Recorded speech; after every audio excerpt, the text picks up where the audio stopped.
with that, we are streaming. We are live.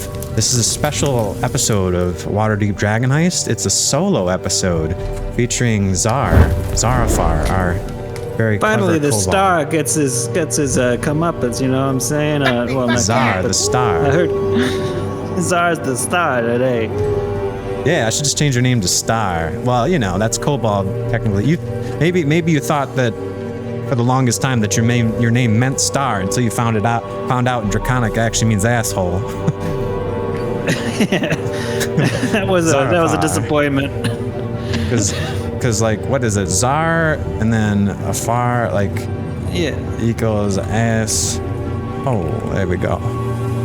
Yeah, my parents, they looked at me and they were just like, hey, he might be my kid, not my problem, you know what I'm saying?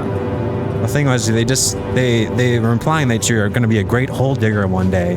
And unfortunately, there's also the connotation in your society of the kobolds that, you know, like hole and asshole a lot of times are, through wordplay, can mean the same thing, so.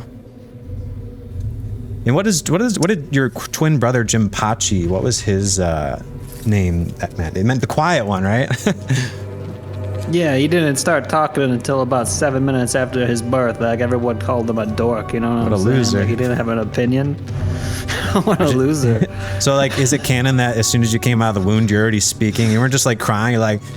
You're like saying shit in Draconic? Yeah, he would. Yeah, as soon as one of us are born, like, we start talking shit. We don't cry. That's right. As soon as a kobold is born, we just start talking shit. Just when we're slapped by the doctor. A lot of your life revolves around shit. It really does. In it's the sewers. Too much, but basically, Tzar is in his element right now because he is exploring. He just found a little kobold tunnel essentially that took him deeper, kind of towards the area of the Undermountain. And so the way that things left off last time was that Tzar went down a slippery chute that was covered in grease. There was this tunnel that took him down to a pit. He landed in the spiked pit, managed to dodge the spikes that were tipped with poison. He looked above him, got suddenly attacked, started to get attacked by these mosquito-like, bat-like creatures called sturges they're trying to suck his blood and get him with those proboscises, or those probosci. But I hate those things. I forgot my off spray before I fucking got into that pit. You know, if I had you hate the mosquito noise. Sprayed them in the face. I hate the mosquito noise. I hate the mosquito-like creatures. I hate it all. It's disgusting. That's why I live in the city with all this shit. So what did you do in that situation, Tzar? You knew that you had to escape. I saw a hole, and like my namesake, I just went right into it. You know what I'm saying? Like, I found a hole. I took a little earth with me, and I plugged the hole, and I heard those stupid mosquito idiots just like slam against the wall, and I laughed for a little while. Idiots. And as you did that, is there anything that you did to, like, as you started to make your way down this tunnel, to let your party know where you were headed, in case, like, were you like Hansel and Gretel? Did you leave some any breadcrumbs behind for your teammates to follow? Did you have any bread on you? Do you think I'm an idiot? You think I'm an idiot? Of course I left something behind. I have, like, all these daggers from this weird frickin' beholder creature I decided to just tear apart because for some reason I hate beholders. And, like, I just left it. I crafted their teeth into a bunch of daggers, and I was just like, those idiots, they're probably gonna throw all their damn weapons into a pit. So I just left them a little trail of daggers. They could come and follow me if they must, and I'm gonna see what's happening down this little tunnel, because this tunnel was made for me. It was made for somebody about 2.5 feet tall. That's me. Yep, these tunnels are about 2 feet in diameter, so for you just have to very slightly crouch, and you can kind of sneak along this tunnel. And as you reach, this tunnel kind of heads up towards, let me actually just show you real quick on the old, it should be like way up here. Where's the map of Waterdeep? See if this thing actually scrolls up. Scroll up? Oh yeah, I can scroll as we do it. Yeah, like right here. Let me give you a rough idea where you guys are at. So, because you're probably the only person who has like a real awareness of where you are in the city. Of course, I've been here before. What are you showing me? So let me go over here. Okay, so I updated the map too. I don't know if you guys noticed a while ago. I put on these little icons. Oops. I had to pull up both views here. All right, so we started out with our party here on Candle Lane. Okay, you can see the candle of Candle Lane where it is. But our party has actually gone, if you see the little Vicarious Ventures logo, you can see that we actually moved a little bit south. So you guys started heading south down that was where you found the closest sewer entrance. Turn off the background music here. There we go, because it's set to autoplay there. Okay, so essentially what Tzar is doing now is, so he was trying to take, there was two ways that you could go. There was a path leading south, which you knew was the direction of that like sewer going to the south. I'm trying to remember exactly what you guys were. Oh yeah, you knew that towards the hideout was like that, because you work for the Xanathar Guild. You know, it was like down to the south. But there was also a path that kind of went off to the side as well. And this one kind of headed up more towards the Undermountain area. And we found a sign for Kevin's Kobold. So if you were to head this way, you would eventually go towards the Undermountain, which you guys can see like is over here. I don't know if you followed this path, boom, boom. So you're essentially going right around here. It's not very well known exactly where the borders are. I mean, I know as the DM, but it's like somewhere around here-ish is like the perimeter of like the very outer edges of the Undermountain, which is where all the adventurers, you know, high-level adventurers explore. They try to take on the challenge of the Undermountain. There's also all sorts of crazy passages and stuff. So Tzar is essentially heading that way right now.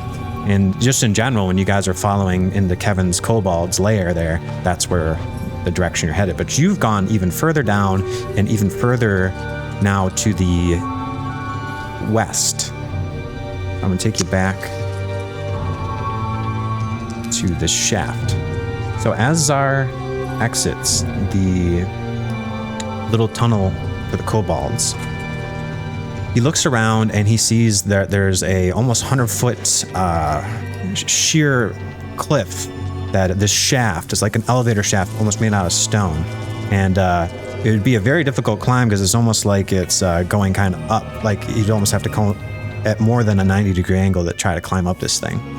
But at the yeah, look at me. I'm the shaft. Look at me. I'm more than 90 degrees. You can't climb me. I'm Mr. Shaft. Can't climb me. That's what I call it. Stupid asshole. Who is the man who's always got a plan? Shaft. I don't want to dig it. Yeah, don't dig it, man. So what Tzar did was he looked up at this big cliff, and he also noticed that there was like a small entrance to another cave. And there's a draft coming in from it, a bit of a musky smell of kind of like mold earth that he could kind of smell. And he decided that rather than to try to climb up this big thing towards the light, he decided to poke around a little bit and see if there was maybe another easier way to try to traverse back to where he started. Okay. Yeah, might as well keep going. Somewhere smells good. You know what they say, when you're in the dark, follow your nose. If you smell shit, you're on the right way. Yeah, follow your nose wherever the shit goes. Mm-hmm. And that's kind of where we're at right now with this. Let me just turn down a little bit. Okay, so as Tzar has successfully done a stealth check, he begins to sneak very sneakily go weave his way in between these rocks. And as he does that, he heads down into the tunnel, and there's a slight slope, but it seems like it's going down slightly, but it seems to lead more this way, more going just towards the north. Okay. Mm-hmm. Now, as he does that, we're going to switch to our next area. Oh boy.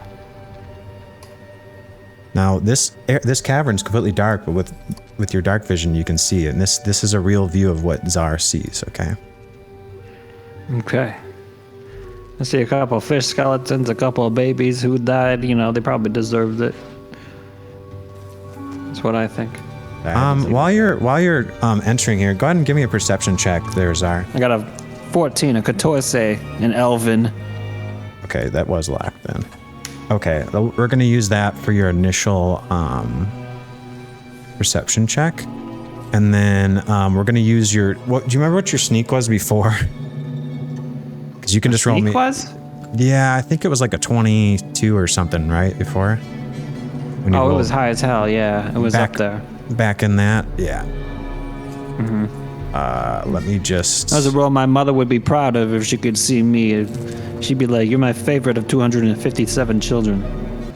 You can see that there's a couple I skeletons. got those two weird creatures, and then see, a like, hammerhead and a salmon or something. Big fish bones. I'm just checking to make sure I don't have any other tooltips that are just chilling somewhere that you can see. Okay, now It looks like the dock I was born under. So as Tzar comes out of this tunnel, as he passes through the tunnel, it's completely dark, but you can see there's a glint along the walls. There seem to be a bunch of minerals that line this wall that are embedded within there. Some parts of it are stone, most of it is earth, and then there's levels in between. And as you go towards the end of this tunnel, it opens up into a large, spacious underwater cavern, and the air is heavy with the scent of earth.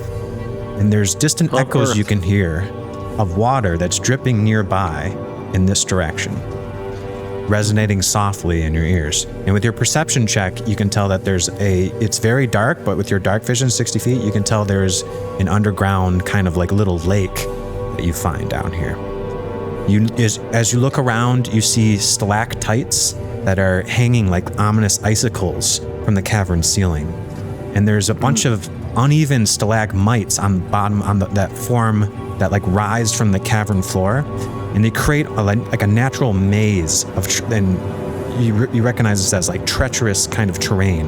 It would be, for all intents and purposes, difficult for you to cross this terrain, if you're picking up what I'm putting down. That even a little kobold like yourself might struggle to traverse through all these stalagmites that are just all around here and here. And as you look around, there's several of these stalagmites that really rise up into these rocky formations. Now, they're still made of stalagmites, so they're still earthen, but they're like they're made of hard packed earth. They're like somewhere between stone and somewhere between like rock and dirt. The cavern's walls, as you look around, you can barely just make out. They have a bunch of almost like scars all across the wall. And there's these rough textures, and you catch the occasional glitter of more of these kind of embedded minerals. And there's this glint of these reflected minerals all over the place. And those minerals are giving an eerie glow to the otherwise pitch black surroundings. And as you look up to the ceiling, you can see that there's an impenetrable darkness above you. But you can make out, with your dark vision, the faint outlines of more of these stalactites that are looming above, ominously. Impenetrable darkness sounds like my first girlfriend. Hey. Tzar seems to be handling this. He doesn't seem to be, too scared of a little. He's not scared of the dark. So he was born in the dark, molded by it, molded by the earth. You could say, like mold. One would say. Yeah, one could say that you, to your very being, are a mold of the earth, you know? You're born in the darkness. Now, as you look through this, you see those stalactites everywhere. You see, as you look down towards the center of the cavern, over this way, you see that there's a large rocky formation. You see the large rocky formation here, and it forms like a clearing in the middle where there's not as many of the stalagmites. And in the center, there seems to be a clearing where several humanoid bodies, you can't quite make out exactly what they are from here, are strapped to one of these centrally located stalagmites. Ew. And as you look around, you also notice there's irregular claw marks that mar the surface of a lot of these stalagmites. Okay. And as you enter the cavern, you also hear, if you have that perception check, you feel as if there might be little scampering noises that you kind of hear. Ooh. What do you do?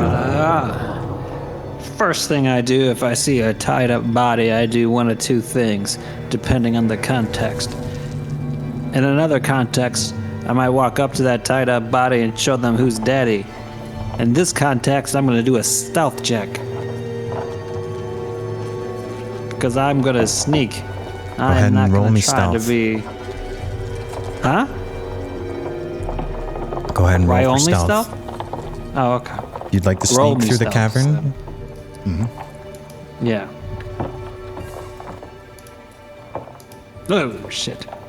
Go ahead and start making your way up a little bit.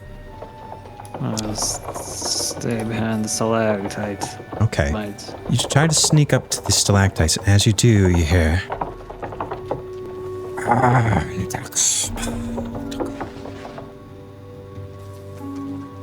And you hear this voice that is echoing throughout the chambers. You can't quite make out where it's from as it echoes from all directions. Hello, little Kobold.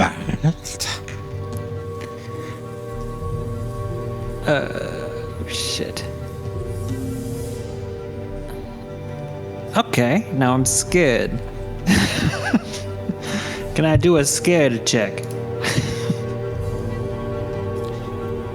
It thinks it's clever with its sneakiness. It sneaks and it sneaks. Clever little kobold.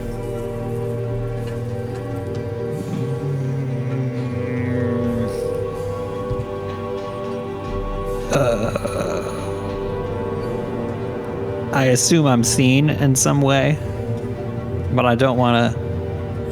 I don't want to make it. We sees. Oh, for God's sake! Now I'm talking to myself and it fucking hears me. Look at this fucking Goblum creature. All right, you know. Okay, you see me. What of it? I announce it. Fuck it. I announce myself. If it sees me so much, what of it? You got a thing to say? As you're saying that, you hear the sound somewhat similar to this, but just like like. Damn it! And as you hear that, there is a large boulder that was located over the entrance of the cat, like that little hole that you emerged from. Okay. And as long as it didn't land on me, I'm good. You know what I'm saying? And it blocks the only that you know of way in and out of this place. And it lands with a thud you hear the thud of this large boulder that seems to have been dislodged and now is directly covering that hole.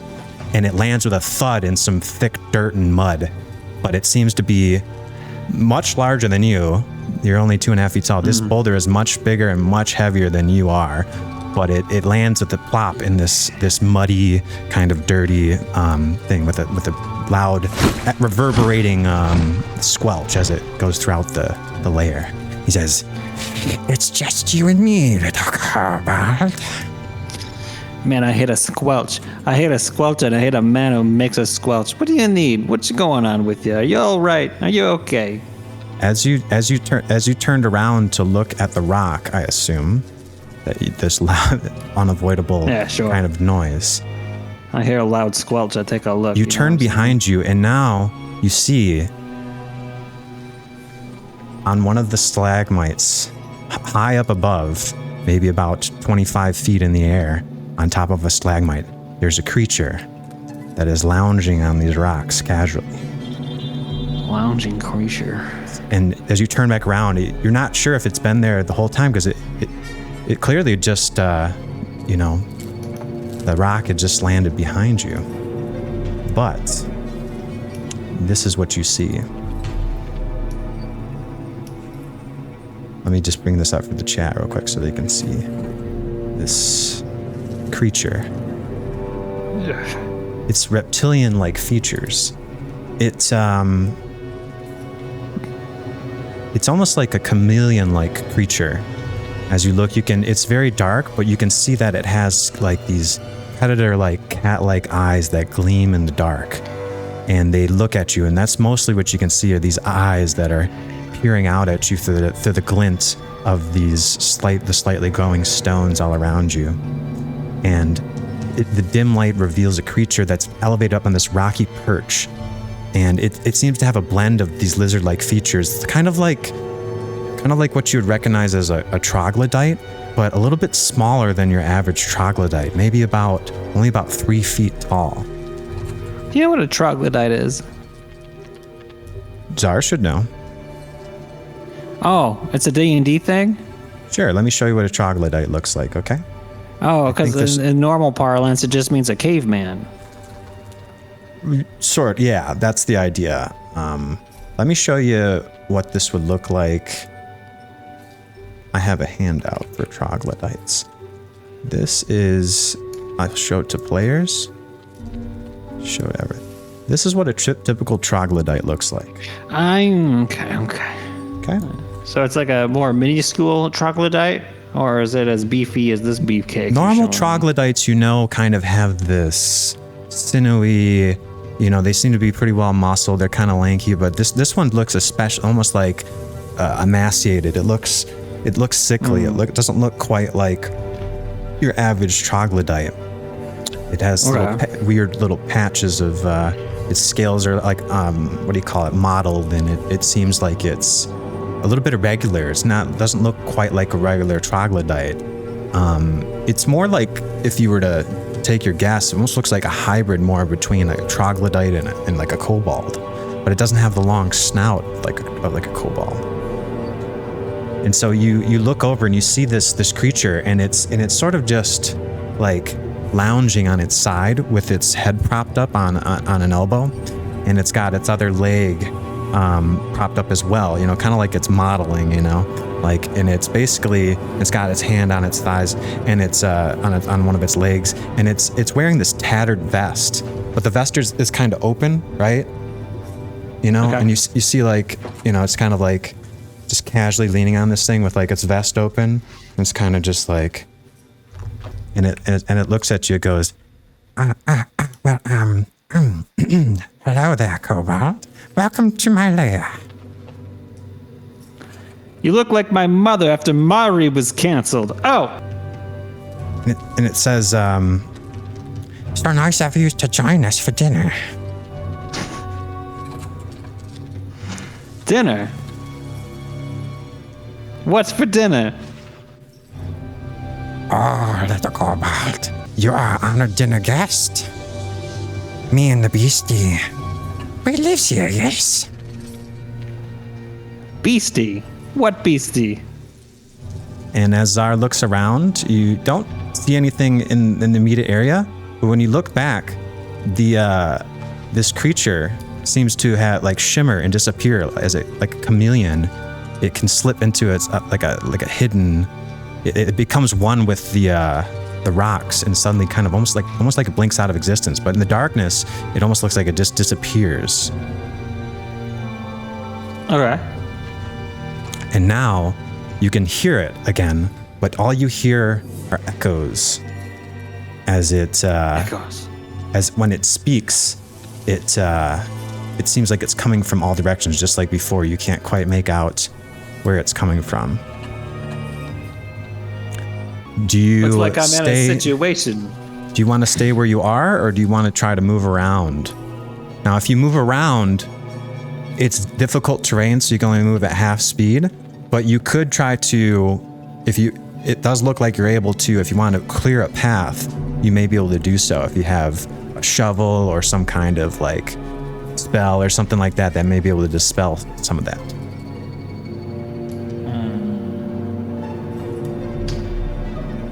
I suppose. You could also stay right where you are. I suppose the idea for me would be to walk back here and then try to talk to the creature a little bit more to see what's going on. So where would you like to move? Somewhere where, like right here. Kind of like back against the cavern wall. Okay.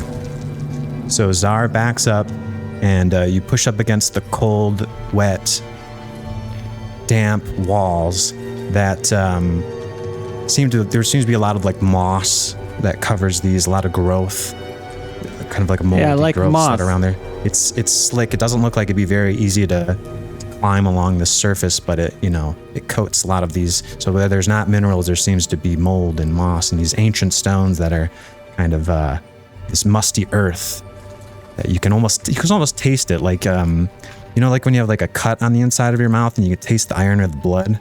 It's almost like that is kind of filling your mouth as you breathe this air and so close to this stench of where this creature in this cavern, those kind of senses fill you.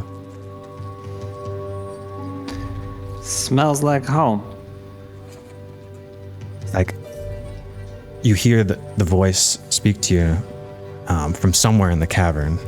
It says, You want to wait for the beastie to come back? We could play a game. It's Kobolds like games. Kobolds very tricksy. They like to talk. They like to keep themselves entertained. That's right, but we don't like to talk about just anything, you know what I'm saying? We don't talk to just everybody. If you're a kobold and you're in a dark cellar with somebody and this random guy comes up to you, you just say, hey, I don't know who you are, so why don't you tell me, who are you? Why are you here, little kobold? Why are you? Because we're here together. We're here together, you know what I'm saying? I need to know who you are if you want to know who I am. If you want to play a game, I got to know who I'm playing with. That's what I do. Oh, you come to visit me. What do you bring as gift? That's a great question. Depends. I got many great gifts in my pack of things that I have. But Kobolds always after the shiny things. They like to grabs. They like to sneaks. They very shifty, very greedy. Yeah, and we don't like to just part ways with it, but if it's a fun game, we'll put something up for stakes. You know. What does a kobold want from little old me? Golbum. Well, for one, I don't know. Go home? What did you say? seems to be like making retching noises. It kind of. That's what I heard, man. Goblum. Man, in New Zealand this is fine, but in the United States this might raise legal issues. But all right, you know. He wants it, don't you? My prize. Want what? What do I want? know. What do you got? I know little kobold wants. He wants it. It's my. Want what? What do you think I want? You know what I have. Everyone wants it. I have to keep it safe. Down below. Little kobolds. They love to steal, love to grab this. Love to thieve. From my special circle. You know, I'm not really here for any of that. But if you want to play a game and let me know how to get back to where I want to be, I'm looking for the Xanathar Guild hideout. You know the Xanathars? Yes. He knows the Zanny boy. Zanny boy loves to play games. We love to play Zanny boy games loves to play too. You play a game with Zanny Boy before? Tell me about Zanny Boy. He's always watching, always looking. He wants my special circle. But he can never takes it. No. It's safe here with me. Is he watching now? And the beastie. Oh, yes, he always watches, but he cannot reach us here. We're safe here. I like that. You see, I'm not particularly a fan of the Zanny Boy. He likes to take things. I don't like him taking things. You don't like him taking things, do you? No takes it. No, you'll never take it. Never. Mine. It's my own. My special. And as you do that, you see that he has reappeared on this largest stalagmite where you notice that the bodies are. And as you see that, you see him like cover his arms kind of protectively over this top stalagmite. Give me a perception check. Okay. Does Tzar light anything, by the way, or does he stay in the darkness? That'll affect He your stays in the perception. darkness. Does he have anything to light? I don't think he has any. Well, he's got a candle. You should have Or in your oil. explorer's pack, you should have a torch if you'd like. Do I have an explorer's pack? I don't Yeah. see an explorer's pack. Dungeoneer's pack, perhaps, but yeah. I'm gonna skimp on the light. It doesn't seem like light is welcome here. Okay. I'm gonna go for a perception though. Okay. Oh Jesus! You can't quite tell what seems to be over here. You can, like I said, from before, you can make out that there seems to be these bodies that are strung up against some of these stalagmites, and they're too dim. They're like vaguely humanoid, and you can see this creature that is now perched, kind of like protectively over this central stalagmite. But as you do that, it disappears again as it shimmers, and it stealthily blends back into the surroundings, into the shadows.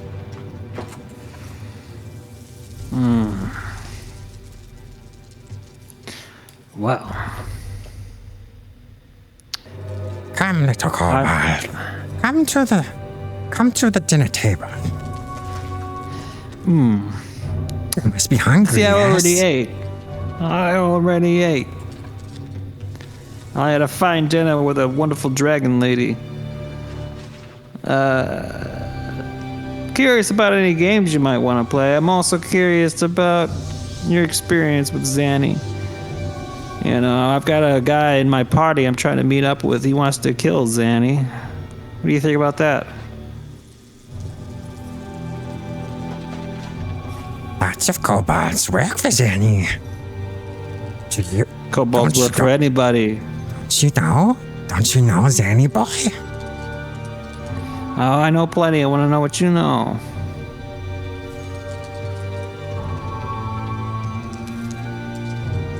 It's very boring down here all day waiting for Beastie to come back. How about we play a game while we wait?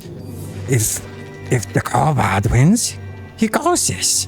But if Golbum wins, we gets to eat it. Eats it. Eats the what? He gets to eat the dinner.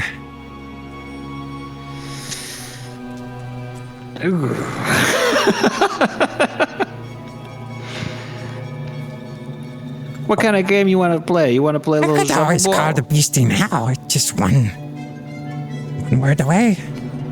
What kind of game you want to play? You want to play shovel ball? You know I'm a champ at shovel ball.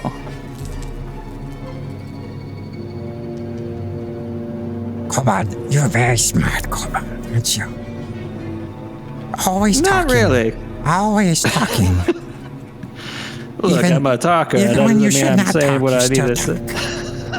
Exactly. Well, little Kobold, you see, we play a game of words. Yes, we like game of words. You like to talk.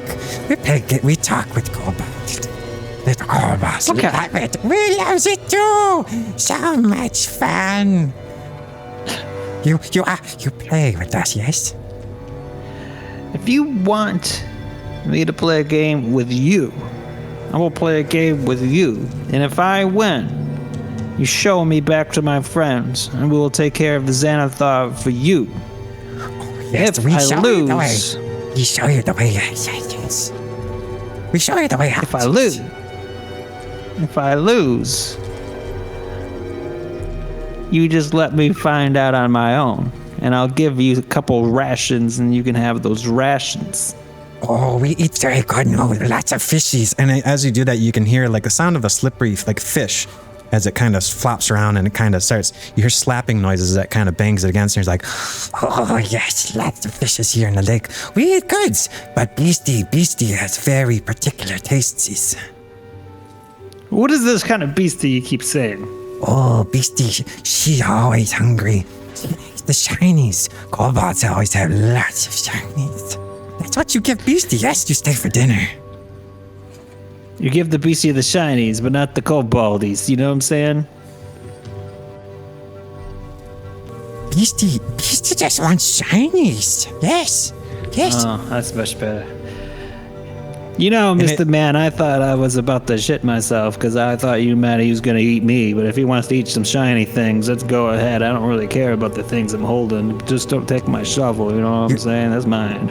Other guests did not have very many shinies. Hell, I'll give them the shiny things right now. as you see that, there's like a fish bone that drops from the ceiling, and it's kind of lands right on these stalagmites where the other bodies are, and you see that there's like, you can see that you couldn't quite tell what I was waiting for because they're on these whitish bony things, but there's several of them all over the place. There's a bunch of fish bones that seem to have been dumped all over these corpses as it gestures about them not having very many shinies. Beastie always wants more shinies. Okay. What's your relationship to the beastie? You like the beastie's your friend. Beastie gives us. We give Beastie shinies, and Beastie keeps the special safe. Gives the what? And Beastie keeps my special safe. Special safe. It keeps my special safe. Gotta keep the special safe. Yes, the special. It takes care of us. We take care of Beastie. It works very well. The special means a lot to you, doesn't it? Oh, yes. Yes, it does. How long have you had the special? Oh, long time. It's a long time. Very good. All right, let's play a little game. I'll give my shinies to the beast if I lose. You take me to my friends if I win. Either way, you win. Don't you see how good that is for you? Oh, you have friends? You sure? You sure you have friends? Where are your friends? Why are they not with you? My friends, we got separated because this guy decided to make a bunch of candy cane spikes, and I decided to go into a little hole and use mold earth to get away, but everyone else did. I don't know what the hell they did. They just probably got landed right into him, but I kind of got to see how they did. So you take me back. We'll go find them. We'll join up with them. And when we find Xanathar, we'll beat the hell out of him, and we'll let you be, and you can have your special, and it'll be nice and safe. You can have some shinies with your friend, and everyone's happy. You know, I just need a guide to get out of here, because quite frankly, I'm as lost as I can get out. I don't want to admit it, because I've been down here a million times, but I don't got a great sense of direction. That's why I ended up shoveling shit in a damn bar upstairs. You know what I'm saying? Go ahead and roll persuasion. Boy, I talked too much, didn't I?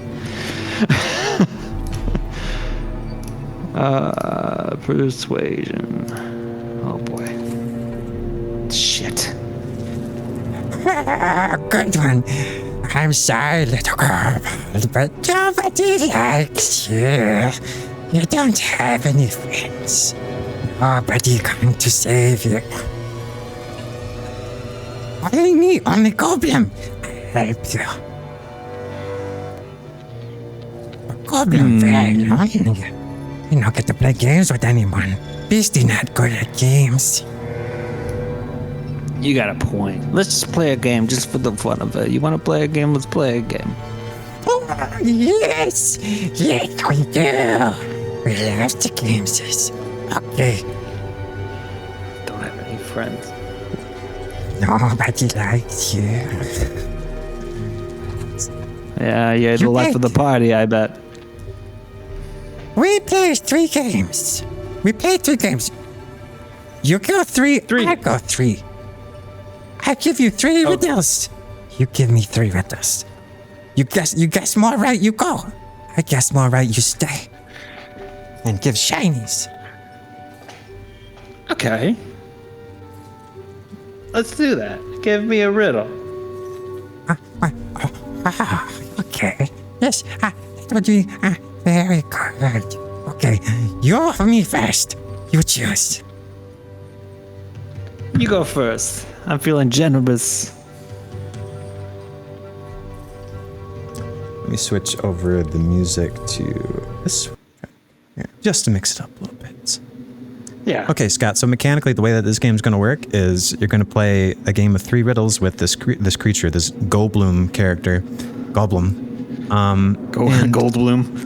That would be great. His name is Gollum, played by Jeff Goldblum.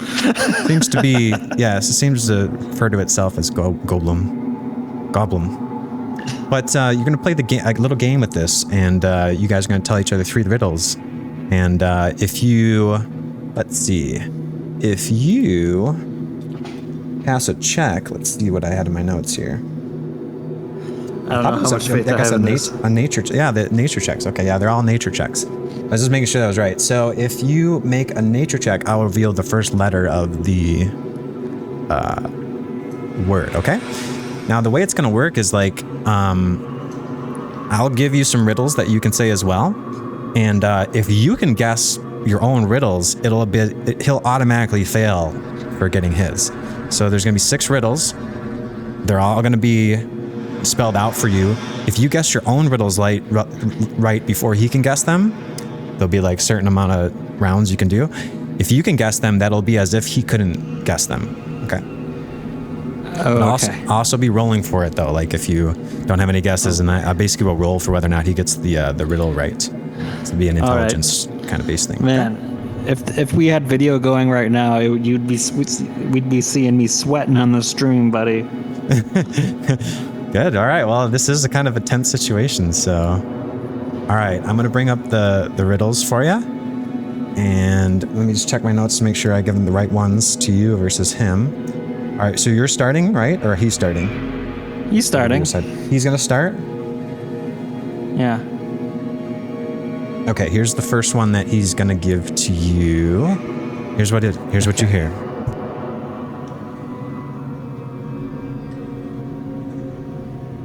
Alive without breath, as cold as death, never thirsty, never drinking, in mail, never clinking.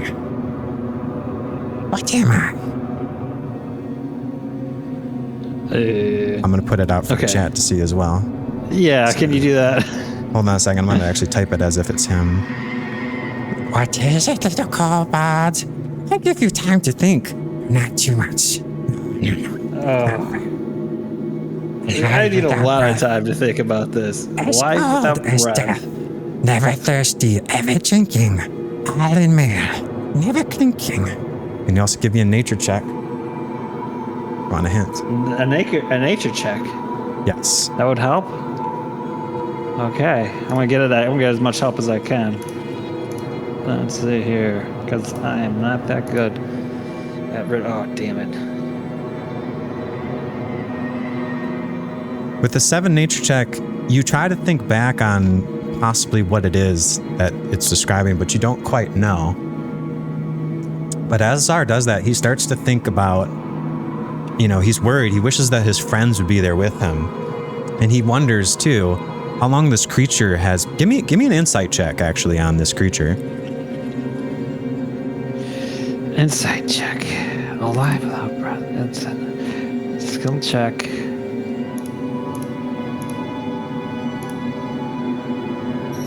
Insight. 60. From what you gather, you feel like this thing... It really seems to know like a lot about you, and the way that it's like presenting itself, it almost seems like it's like it knows more about you than it should. And with that, you almost wonder, like, how long has this thing been, watching and, like, following you? Like, has it been watching you guys go through the sewers? You start to suspect perhaps maybe it's, like, been watching you guys, and maybe it thinks it's being, it thinks it's very clever, but, like, in a So it might be trying to play some sort of clever, twisted game back upon yourself, like by doing something that you would know, that you should know. And it says to you, Oh, you should know this one. You should know this one.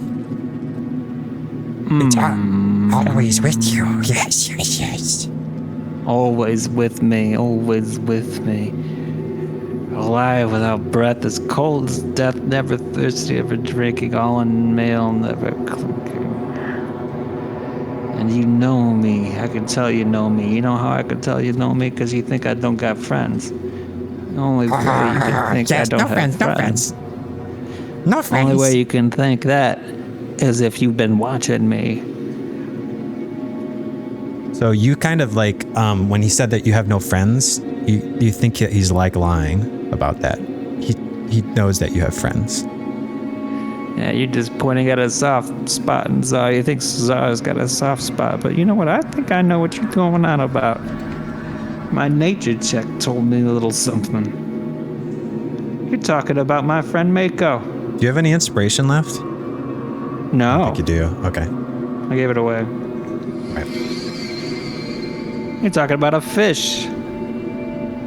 Oh, very good, little Kobold. Very good.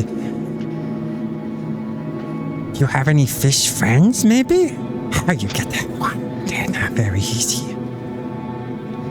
I've got one fish friend. He's kind of a friend. He's more of like an amusement. All right. You know amusements. Yes, me very amused right now. You very good amusement. Oh, very. Right. I was surprised. So many kobolds. Never met one like you. Very amusing. Oh, yes. Yes, we're very happy.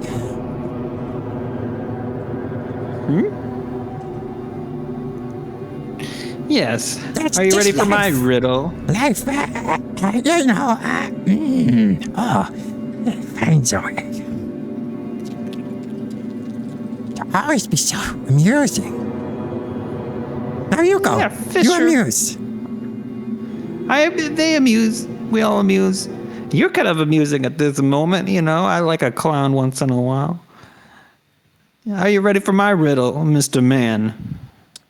Yep, I'm about to give you that one here in 1 second. So this is the deal. If you guess your own riddle, then Golbum fails automatically. Goblum fails automatically.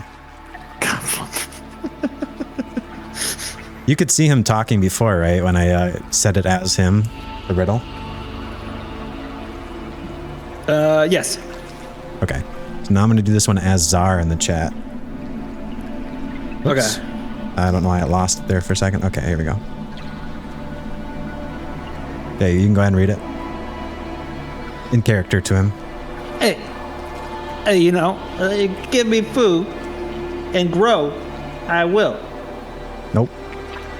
You got to read it as is. Grow will I. Sorry, I said, yeah. And grow will I. But give me drink and watch me die. It's like the opposite of me. What's the opposite of me? You know what I'm saying?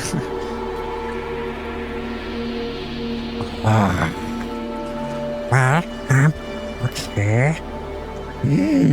Very clever kobold. Oh, little kobolds, you always love to be so tricksy, shifty. Yeah. What does kobolds give? I give kobold food and grow. Wait, when do I answer? How do I answer? Do I just blurt it out? If you think you might know the answer, you can go ahead and try to guess it before he does. I think I know it. Okay. Fire. So as he looks around, the kobold looks around for, not the kobold. Goblum looks around for like hints, maybe. He's trying to see where you're going. And have him do an insight check on you. Just in general. Insight check. To see if he can pick up on where you're might be getting your clues from. He gets a 19. And he sees that where you're looking around to try to get it, And he sees that you kind of looked as you glanced through your inventory before. He looks like you saw that you're kind of looking at your torch. He can't quite figure out why you're looking at the stick. He can't quite see what it is. And though he would normally try to put the two together, and perhaps had you lit the flame to your torch, he may have gotten a clue there from the torch, but he doesn't know. He's like, Don't give up. I don't know. What is it? What is it? What makes this so special? What is it? You haven't seen it in a while, I bet. You're kind of looking pale, but it's just a little thing I call fire. do you light your torch as you do it? Yes, why not? Let's be dramatic. And he goes, and as you do that, you hear like more of those kind of noises of like stones moving and clinking, like falling, pebbles falling down as it scampers away to get deeper up. You can hear the sounds of it. And as you solve each riddle, Golbum's going to get more frustrated, and he's going to reveal more and more of his position to you. So the more that you get it right, the closer you are. So now you know that he's somewhere over here in this area. You can hear, but you can't see him still because he must be up into the impenetrable darkness of the upper floor, upper levels of the cavern. But you did light a torch, so I am gonna give you some illumination here. Okay. Okay. So with the flare, Tzar lights a torch, and he says, "It's fire." And as he does that, it causes this creature to scamper away, further away from him. Where you can hear it, it was kind of like over here, but now with the echoing, you can still tell it's moving kind of this way away from you. You don't like that, huh? You don't like a little bit of brightness in your day, you know? You go up to the bars one day and see what all those warm women will be like, you know? You ever go to that one place I went to with that dragon breather? You know what I'm saying? You'd be going to do you good. Dragons. Gross. Ah, come on. Even you wouldn't mind a dragon. We You're hate hopeless. the breath. The breath is so stinky and it burns. It burns. You're hopeless. My eyes. Don't put that out. You're ruining it. I'm ruining it. As you do that, now with your torch lit, you can see over here, there seems to be a glint coming off the top of this stalactite right here. It seems like it's at the very top of the stalagmite, excuse me.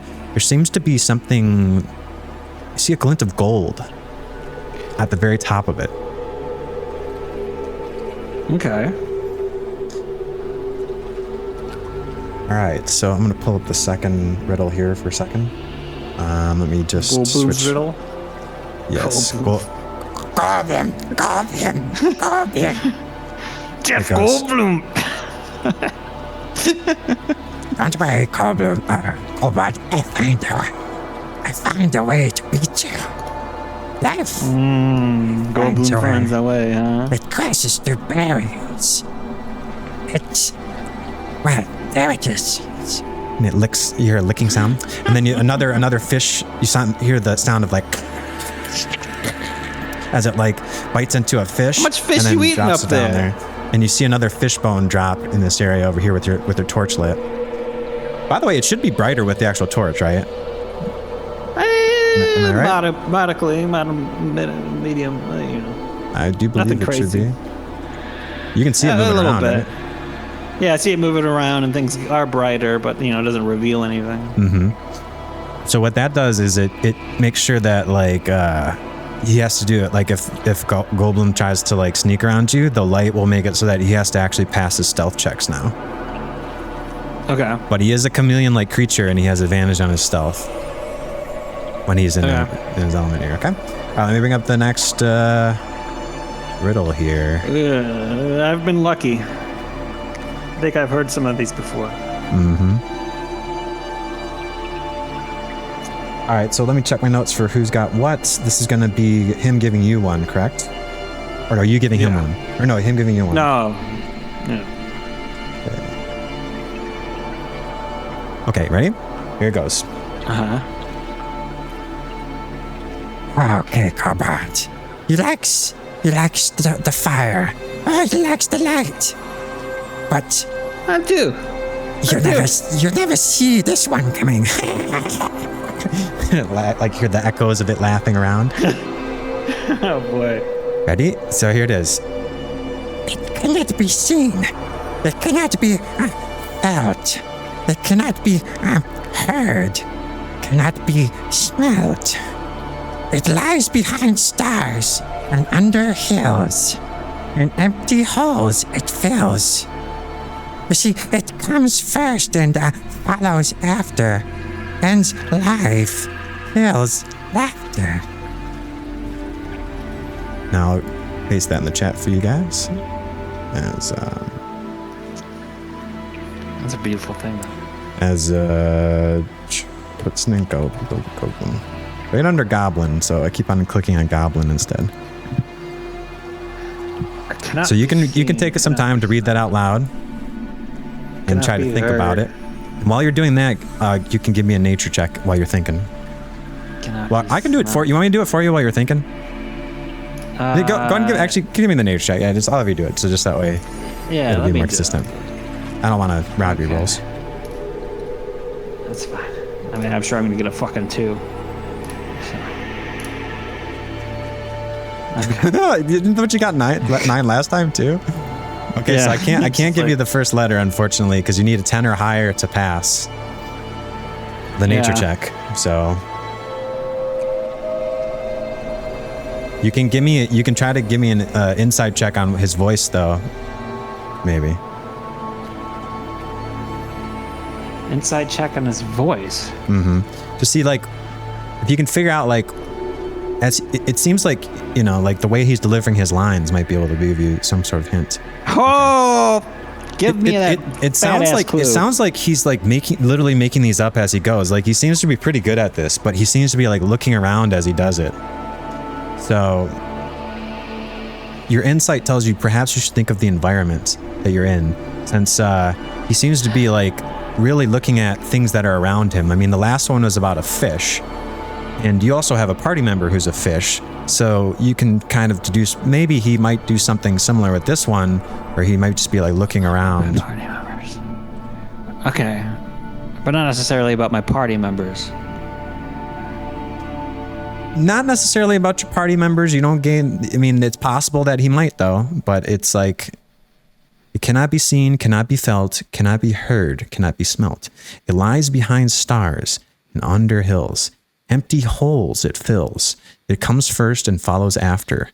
Ends life, kills laughter. Ends life. Kill. I'll give you another 10 seconds. It's okay if you don't know. It's because then you guys will be even. It's like silence or darkness. I think it's darkness. Okay, so if you want to make a guess, you can just say it in character and I'll let you know if it's true. You don't like this fire. I bet you don't like what it is. I bet you like the darkness. Oh, yes, we like darkness. Yes. That's what the answer is, right? Yeah. How did you know? Oh, very good, little Kobold. Very, very good. Is it? We likes it. We likes it. Okay. That was the answer? That was the answer. It was darkness. Oh, shit. So you're up to cool. You've got awesome. You got 2 and it's got. Wait, have you guessed 2 in a row? So that's got 2 and it's got 0, right? It's got 2. Does it have 0 or did it guess? It's got 1. It missed 1, so it hasn't gone yet, right? Okay. Oh, sorry, I lost mine. Oh wait, yeah. I guessed mine first because that's how it goes. I guess my own riddles. Yeah. Yeah. Okay. Yeah. So no, it hasn't gotten 1, and I got them all. Okay, so now this one is going to. Damn, I'm good at riddles. Someone should write this down on my resume. So now this one you can try to do it, but if it rolls good, it'll still win. So. I can try it, but if it rolls, it still wins. Okay. 1 second, I'm trying to pull up the. Who is okay? So that was the one that it gave you, right? Yeah, no, that's the one. Yeah, the last one was it gave me. So it gave me 2. I gave it 1. Okay, so here's the second one that you're gonna give it, right? Yes. Okay. Okay, here it is. This is one that kobolds love to play riddles when they're young, and it knows that. Okay. And it knows that you guys have a tradition of telling lots of riddles, so you know a lot of riddles, and this is one that you came up with a long time ago. I came up with it. Yeah, this is your own personal riddle. Okay. It's going to be embarrassing if I can't think of it. So let me go to... No, it's okay. It's not that you can't think of it, it's whether or not he can think of it in this one. Okay. Okay, go ahead and narrate it out for us. I kind of love the idea of his accent in this riddle. Is it not? All right, 1 second. Let me just paste it from. Oh wait, I can kind of read it from where it is. I'm gonna do it line by line, okay? So you can read it out. Okay. Here's the first line. Here's the first line. In guard, look. Here's my. I made this one up myself. Check it out. Think you're fucking clever? You're fucking clever over You like there with your apples? How do you like them? goddamn Fucking apples. thing. You ever read Vickers? In gardens deep, a grave so hollow, a silent partner in soil to follow, a gift to escape the sun and wallow. What am I? Helping hands burrow and swallow. What the fuck am I saying? So here's the riddle. It's like, in gardens deep or graves so hollow, a silent partner in soil to follow, a gift to escape the sun and wallow. What am I? Helping hands burrow and swallow.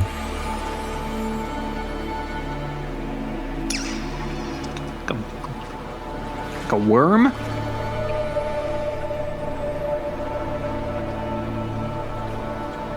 Man, I don't know. Best I can think is a fucking worm. I'm trying to bring up his... sorry, I'm missing like all of his dialogue for a lot of this stuff, so I don't know where I stowed it now because it's all scattered. That's all right. I just been winging it at this point for all of his stuff because You're pretty good at that. Thanks. Hey, if you know the outcome, right? Just wing it. Well, there is different ways you can... I wanted to make it so that it's not predetermined. Like, there actually are ways that you can have different things that can happen. But that's okay. Gardens deep. Do you have any... Graves so hollow, silent part. So I will say it's not worms. Okay. And now, so you can kind of hear the sounds now as he's kind of like trying to creep to get to the... So the edges of your light are all around here. You can hear him creeping to kind of get closer to look at you. You feel that there's eyes on you now as he's studying you over.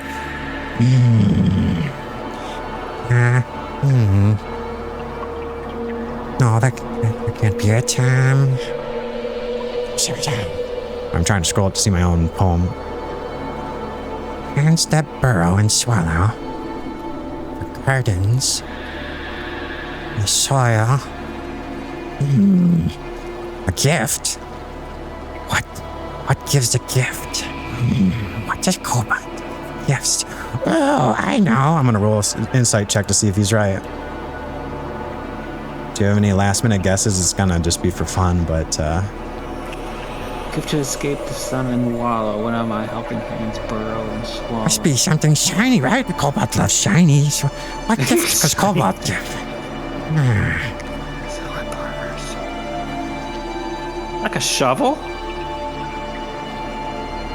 so it rolls a... Is that live? Oh, that's just to me. Okay. Yeah, As it does that, it looks at you, and it sees you standing there strutting your stuff, and it looks onto your back, and it sees a shovel strapped to your back, and it goes, Little Kobold, you think she's clever? What is a gift for a Kobold but a shovel?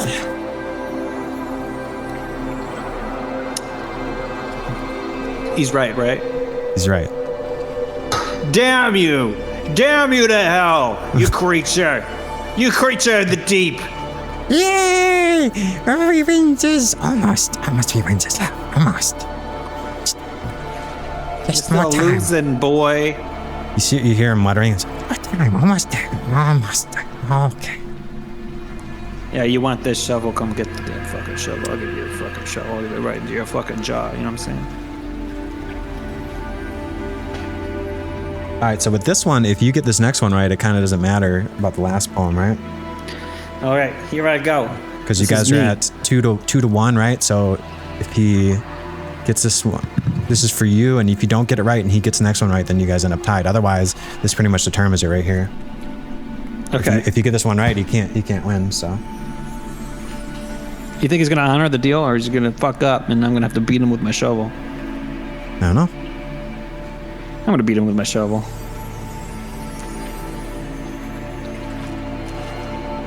Okay, here it is.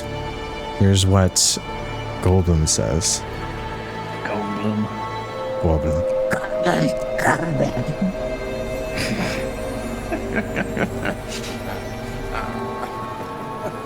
He whispers. It sounds like his voice is getting closer now. In the dark depths where shadows wend, ears like blades and service they bend. Under the queen's gaze, where roles transcend.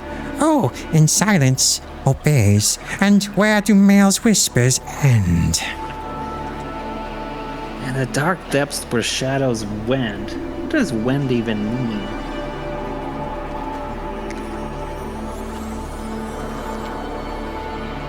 Ears like blades. In service they bend. Ears like... Do you want to do a nature check? Yes. I need all the checks I need for these fucking riddles. Nature, give it to me, baby. Oy vey! Okay. Just give me the answer. Here we go. 21. Here's the first letter. Oh, our music stopped. Yeah, it did. I'll do the copyright infringement one here. No to the copyright infringement. Nah.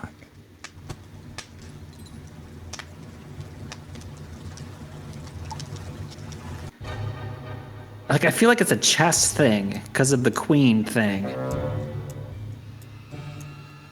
But, like, the male thing is throwing me off. So far he's given you one that's like been related to your party members and one that's been related to the fish that's in here. He's also given like your guys in general can all see kind of in the dark, and he's also, you have a lot of party members that can see in the dark. But there's also so it might have something to do with that. Maybe an insight from before that you did. You might be implying something about some unseen kind of party member, perhaps. In the dark depths where shadows went. This also He was requires some knowledge of D&D lore that you might not know. I probably don't know. This is perplexing me. It is related to your characters' backstories, but it's more about a character. Which character? It's one of the characters, and it's this is their background, their society is kind of referencing. In this society, the dark depths where shadows wend, ears like blades in service they bend. Under the queen's gaze, where rules transcend, who in silence obeys, and where do male voices end?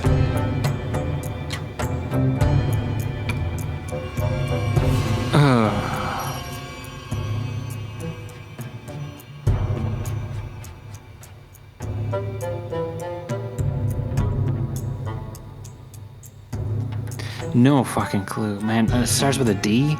Have I heard of this before? You may not know this one. I've Unless never heard. you- Okay, if it's never been met, like all I know about D&D has been in this particular role-playing game. It's right. But I did So, mention in the first episode that there was one of your party members is related to these people. The daiquiris, Yeah, the daiquiris. It's the fucking somebody is a daiquiri. Oh yeah, the daiquiri. Time. Tick, tick, it's a call. Yeah, I just say, I don't know, the fucking daiquiris. Related. It has nothing to do with Rainier Neverember, right? Right. Herc is a fucking orc. It has nothing to do with the elf, right? Because I don't remember anything about the elf. So it would be about the fish. What the fuck does the fish have to do? The fish. How many poems about a fish can you make? not about Bigfoot. I just met Bigfoot. It's not about Bigfoot First because episode. he joined, but he's not in the first episode. First episode, I met Herc. There was three characters besides yourself in the first episode. There was Fia, there was Mako, and there was Herc. Is it? Oh, it doesn't have to do with Ian Diggs. Just look at the hints in the poem. There is The dark depths where shadows wend.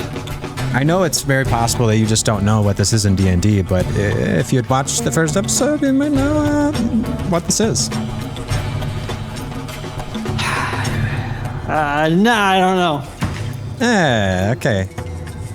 So with that, switch over to this music again.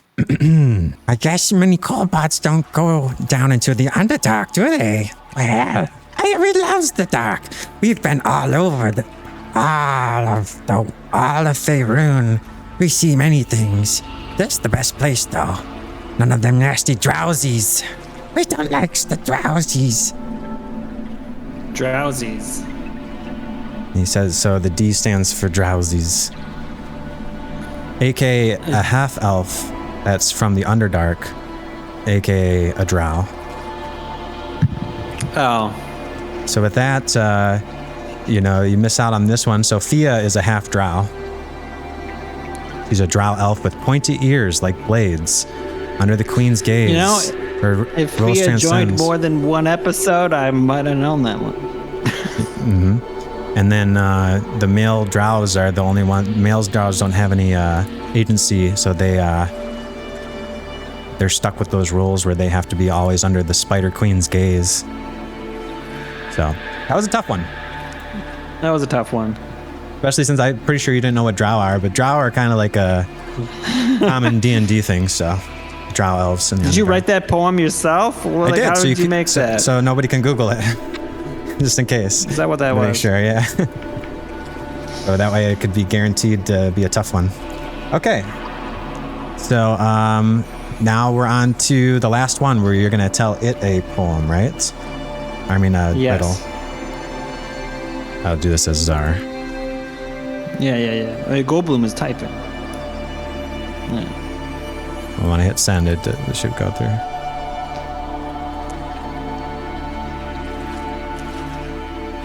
Hey, okay, take a look at this. Take a look at this.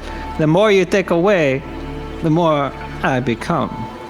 I weigh nothing, but you can still see me. If you put me in a bucket, I make the bucket lighter.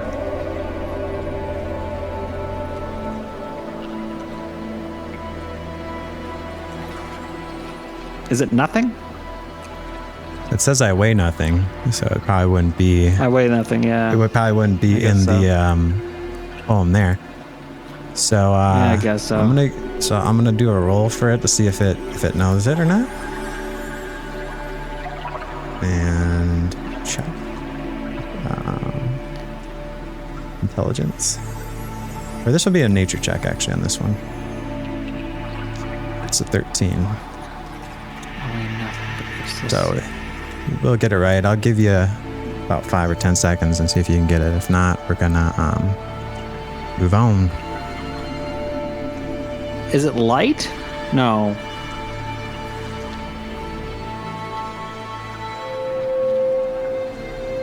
Okay, so at this point you can continue to guess, but I'm gonna say it's past the window for doing it.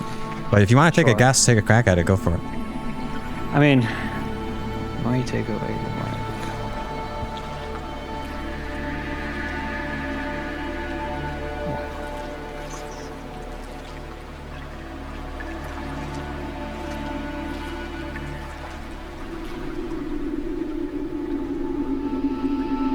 If you put me in a bucket, I make the bucket lighter.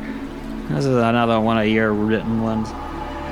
If you put me in a bucket, I make the bucket lighter.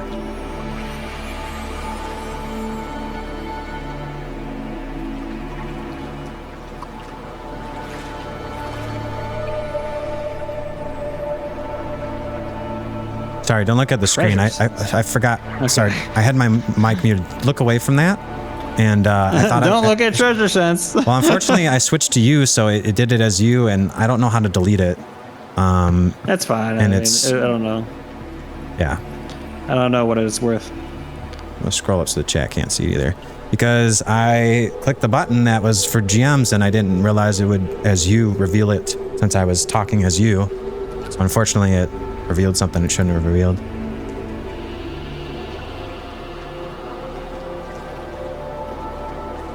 I gotta make sure this thing isn't gonna reveal something it's not supposed to reveal.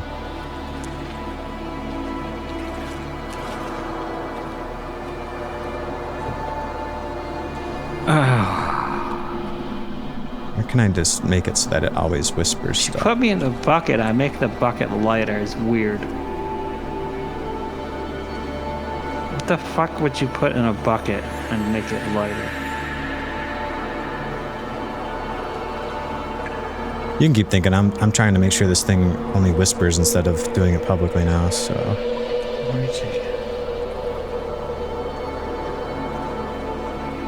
Okay, it's doing it correctly now.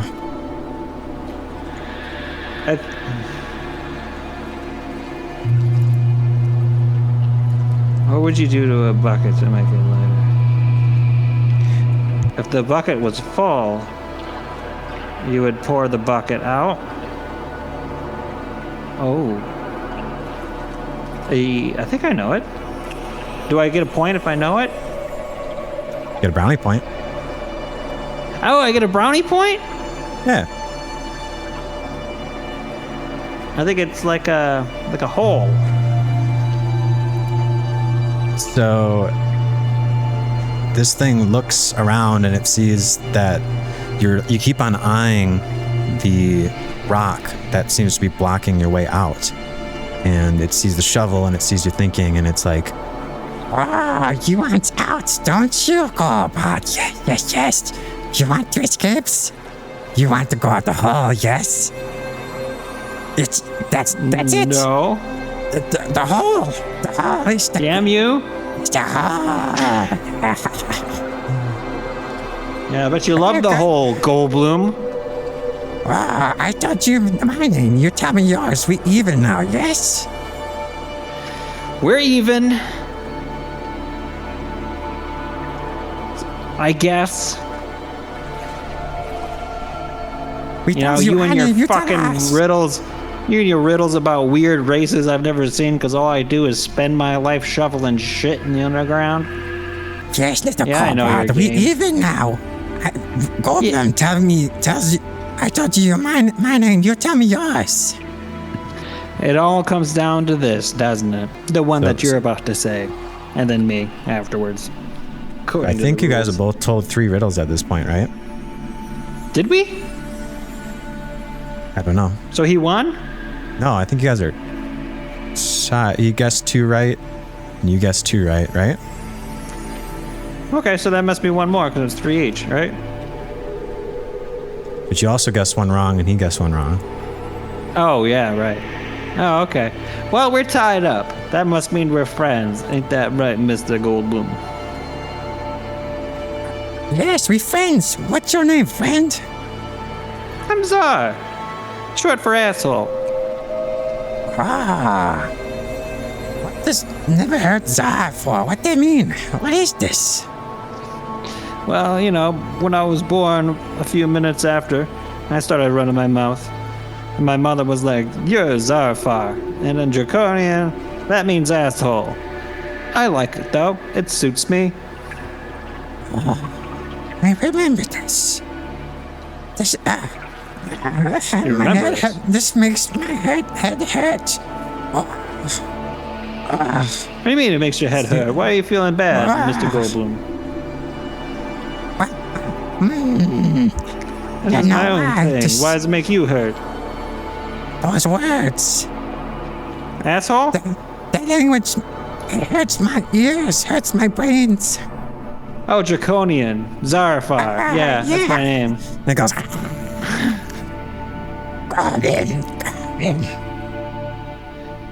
All right. I don't have to speak Draconian, do you? I got the common tongue. I like the common tongue. Ask my lady. You know what I'm saying? We could just talk normal. We're both riddle masters. Okay, go ahead and make one final persuasion check to see if are you asking him to reveal himself? Yeah. I mean, just like, let's just, like, we got this done. Let's just be normal people. Let's just be friends.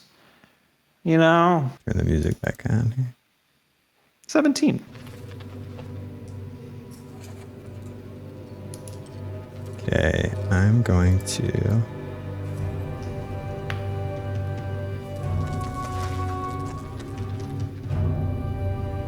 move him over here.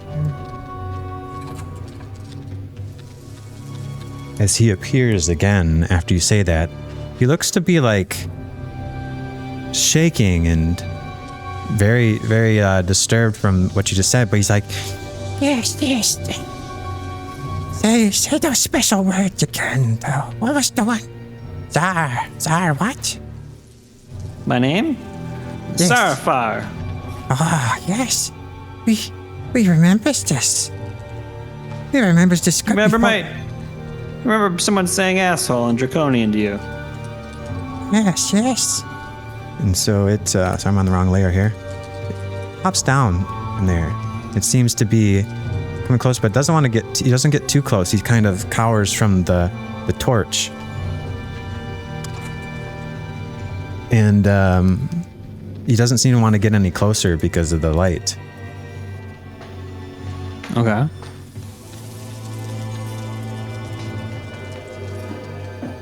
And he says, yes, you say the word the hall. And it came to me, like old memory. Come back, you're sweet. But it makes my head hurt. I'm not sure if I like it. Afar. That's what makes your head hurt. Yes. Things have bad memories before when they tried to take the special. And he seems to be now starting to get kind of ramped up and rocking around and scampering around, pushing up against the walls now as he's starting to do it like a panic attack. Relax, my friend. Relax, my friend. Do you want a fish? We can go get a fish. Fish, We're good, a but where's really the large. precious? And he goes over here and he You says, tell me. Where is it? You tell and me, he starts man. to scamper. He starts to scamper over. Do you react at all to that? He needs to be running back Start over this scamping? way. Yep. I kind of take a look, see what he's doing, get a little closer. Okay. You know, while he's kind of distracted, not like kind of. As you do that, now you can see that there seems to be corpses that have been piled up, and there's like lots of different bodies that are strung up of people they're dead, but they're not skeletons. There's one of them is a drow, and it's tied up to there. Another one is a dwarf, and then there's a kuatoa, that is a type of fishman that have been all tied up there. And I see his little sick game. And they're all dead, but he scampers up there and he goes back up onto the stalagmite and he's like, I must keep it safe. You can't take it from me. No more Draconic. It hurts my head, sis. What are you keeping safe? Why are you eating people? And what are you guarding? We don't eat it. We eat fishes. Afar. Tell me some shit right now. Afar. and he starts to go up a little bit higher and try to get away from you as you just keep on saying the words. It's like, we don't like it. Make it stop. No, you tell me what's going on here. And then I'll stop speaking Draconic, as in this. Afar. You always think one of that. Oh, you could. You never think if you should say such things. I get closer. A lot closer. I say, stop. There. Forget the shinies. Forget the shinies. You go. Leave this place. You leave us. No, we had a deal. If you beat me, you'd eat me. But you didn't. We tied. So you're going to show me out of this place. Or I'm going to speak Draconic your asshole. Yeah, Hunt wins the game, so you can't make the demands. I make the demand just now. I make the demand. Or you're going to go get shoved in the afar. So what are you exactly trying to do? You're saying that you wanted to show it the way out? I want him to show me the way out and get back to my gang of people. And lead me there. And if he doesn't, I'll speak some Trying to think of how you can do this without just another persuasion check. I don't want to just ask for another one because you've already done a lot. But I mean, I think the persuasion is purely in the fact I'm inflicting a lot of pain just by speaking, and I have this power over him now. It just doesn't take much. Just to get me to stop, just do what I say. So saying this based off of him saying these draconic word, like the word for in draconic afar for whole, seems to make him uncomfortable and he doesn't like it. So if you'd like, you can try to use that for your advantage if you want to try to ask him to let you out of there. That's what I've been trying to do. I've been trying to put it on I'm putting him through a little pain here by saying my draconic words. Maybe I would say something more like in draconic, like besides whole. You could. But yeah, just like trying to convince him, like, hey, we could do this the easy way or the hard way. You know? I mean, is it a persuasion check? Maybe it is. But I think there's no persuasion check necessary, but if you want to, you can talk to him in Draconic. Okay, I talk to him Draconic. I just say very simply, this is all I'm going to say, but I need to get back to where my friends are. Let's go. And as you say that, his body starts to writhe, and he's like, yes, we go. We're listening to you. Stop saying the bad words, we listen, okay? We listen. You're an obsessive little boy, I say in common. And he hops down, and he cautiously goes around you like this, and he says, there's only two ways out, this. You go downs, or you go ups. And as he does that, he points to the lake, and he points to the hole.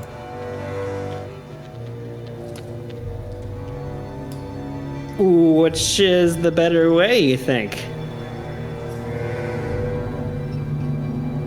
Can it swim, this? Probably not. Let's go back up the hole. Yes, it's this way. And so he takes you, so he scampers up this rock, he climbs all the way up the rock there, and he points at it, he's like, yes, that's the way, right here, yes. You go this way, you go back.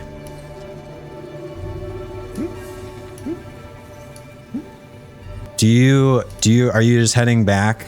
You're just like leaving this area, you don't want to check out any of this stuff, you're just gonna leave? Well, my big thing is to get back to where the friends are. Because I don't know about exploring, but I don't know. What do you think? Like, it is curious, but at the same time, I'm not excited to meet whatever other creature this guy keeps talking about exists in this place. You know, I feel like it'll eat me. So he points over to the hole and says, there you go, that's the way out. That's all he does? He doesn't help me at all get through it? You go, I stay. I can't go. I still hear a special. You try to tell me that your big advice is to go through the hole blocked by a fucking boulder. Yes. We make, we make skate at the boulder skate. Yes. I don't like the way you pun. I don't like the way you riddle. What else is in this frickin' dungeon? How have you been following me? I've got so many questions. Answer all the questions or I'll start speaking Draconic. Spill everything you know. Right now. Says, you want to go? There it is. Hurry up. Beastie come here soon. You know, with your frickin' answers, Get down here. Get down on here on my level. Be right next to me. Give me an intimidation check. Oh boy. That's not gonna work well. Intimidation.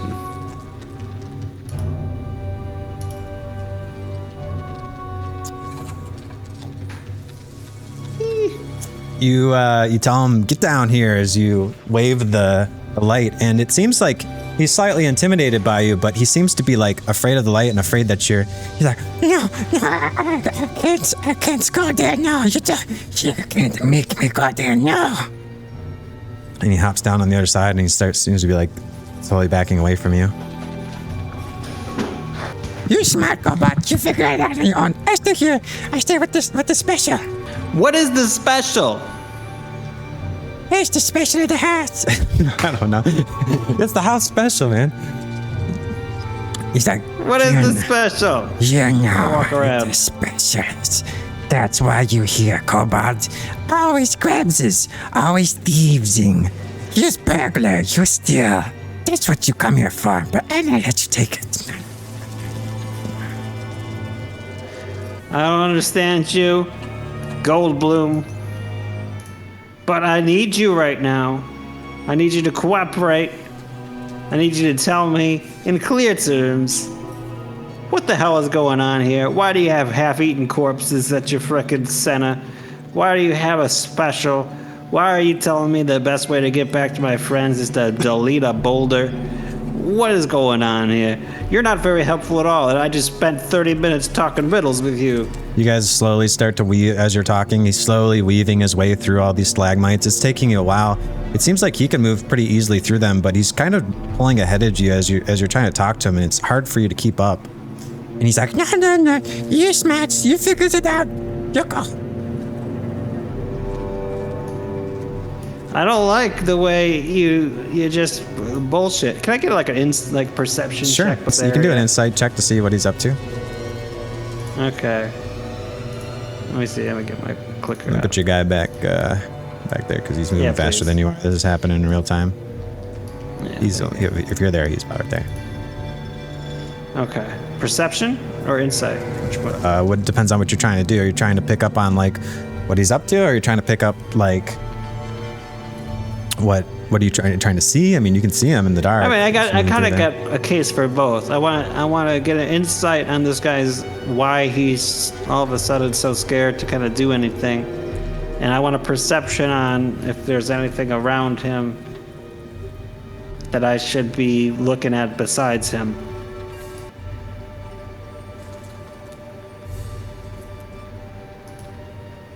I can go with insight first.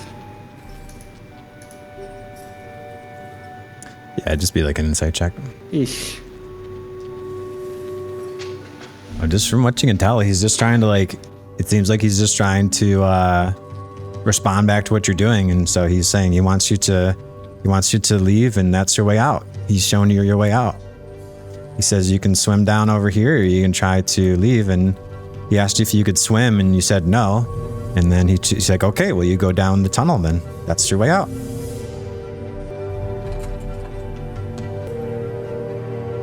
Well, in that case, I'm gonna have you roll me a 1d6. I'm a little please. cautious. I'm not trying to run around a cave so much. You're gonna roll me a 1d6.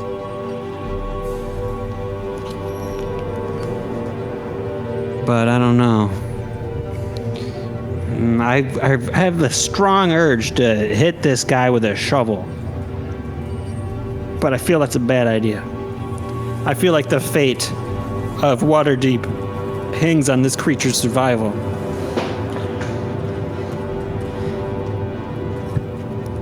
But at the same time, him just saying, hey, figure it out, when it comes to going back to my buddies, doesn't sit well with me.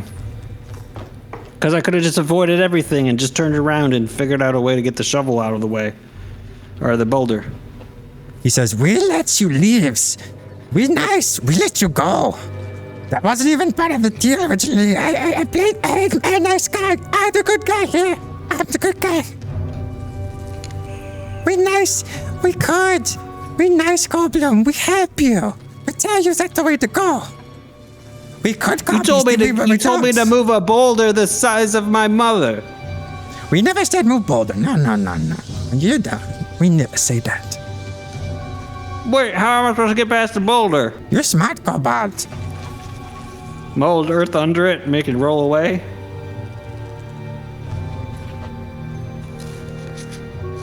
And Scott, I need you to roll me that D6, man. D6. Yeah. Yeah, I asked for it like 2 minutes ago. Oh, sorry. Fuck. Okay.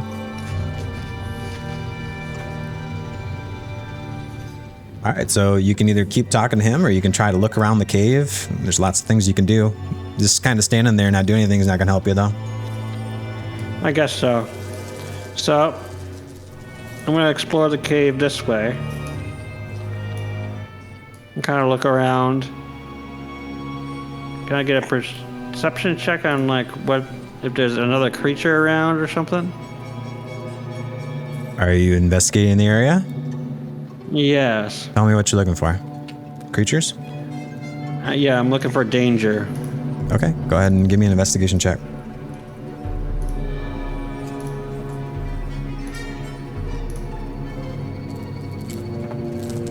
You look around, and as you walk around here, you spend a good 4 or 5 minutes as Golbum over here seems to be fumbling around on the stalagmites there, as he seems to be kind of like looking around himself. Like you seem to be looking, and he seems to be kind of looking over here. And as you go around, you find the wall. You see that there's a lot of like minerals embedded within here. There's you find some skeletons. You can see that there's a skeleton over here. You can see there's some over here and here. But mostly it's just this difficult kind of terrain, this stalagmites, and there's not much else in there besides just the corpses. As you investigate, though, you look over and you see that there's all of these, the drow and then the dwarf and the Kuatoa. They all have their equipment laying down there, and they seem to have a lot of their belongings that are just kind of like scattered about right along the base here.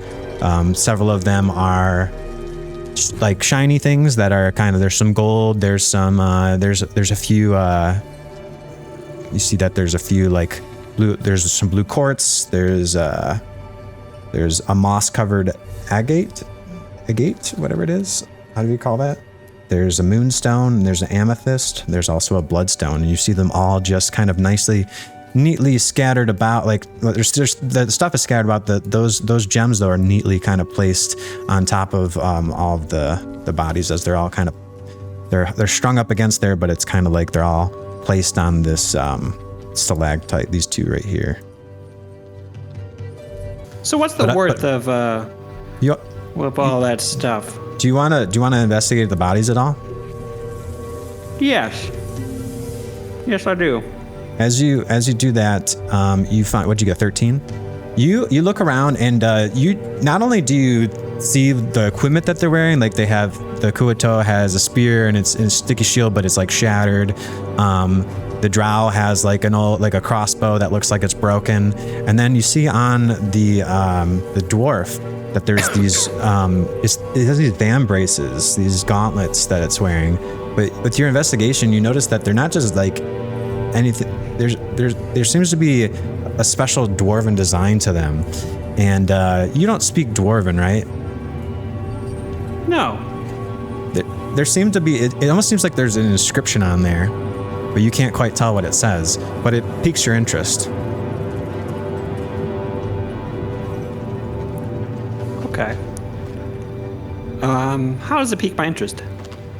It looks interesting. It looks like it's some sort of inscription on there that can you see this sometimes on nicer armor and stuff like that. That seems like when there's an inscription, if you can read the inscription, it may tell you something that it does. Would it fit my hands?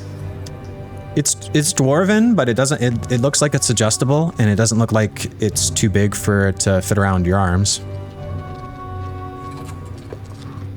Let's try to take them. Are you gonna take anything else? And the moss-covered agate. So there's, looking through the bodies, here's what you find, okay? And you tell me what you want to take.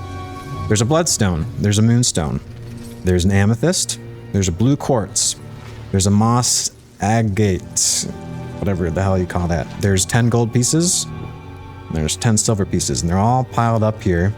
And you also find those bracers.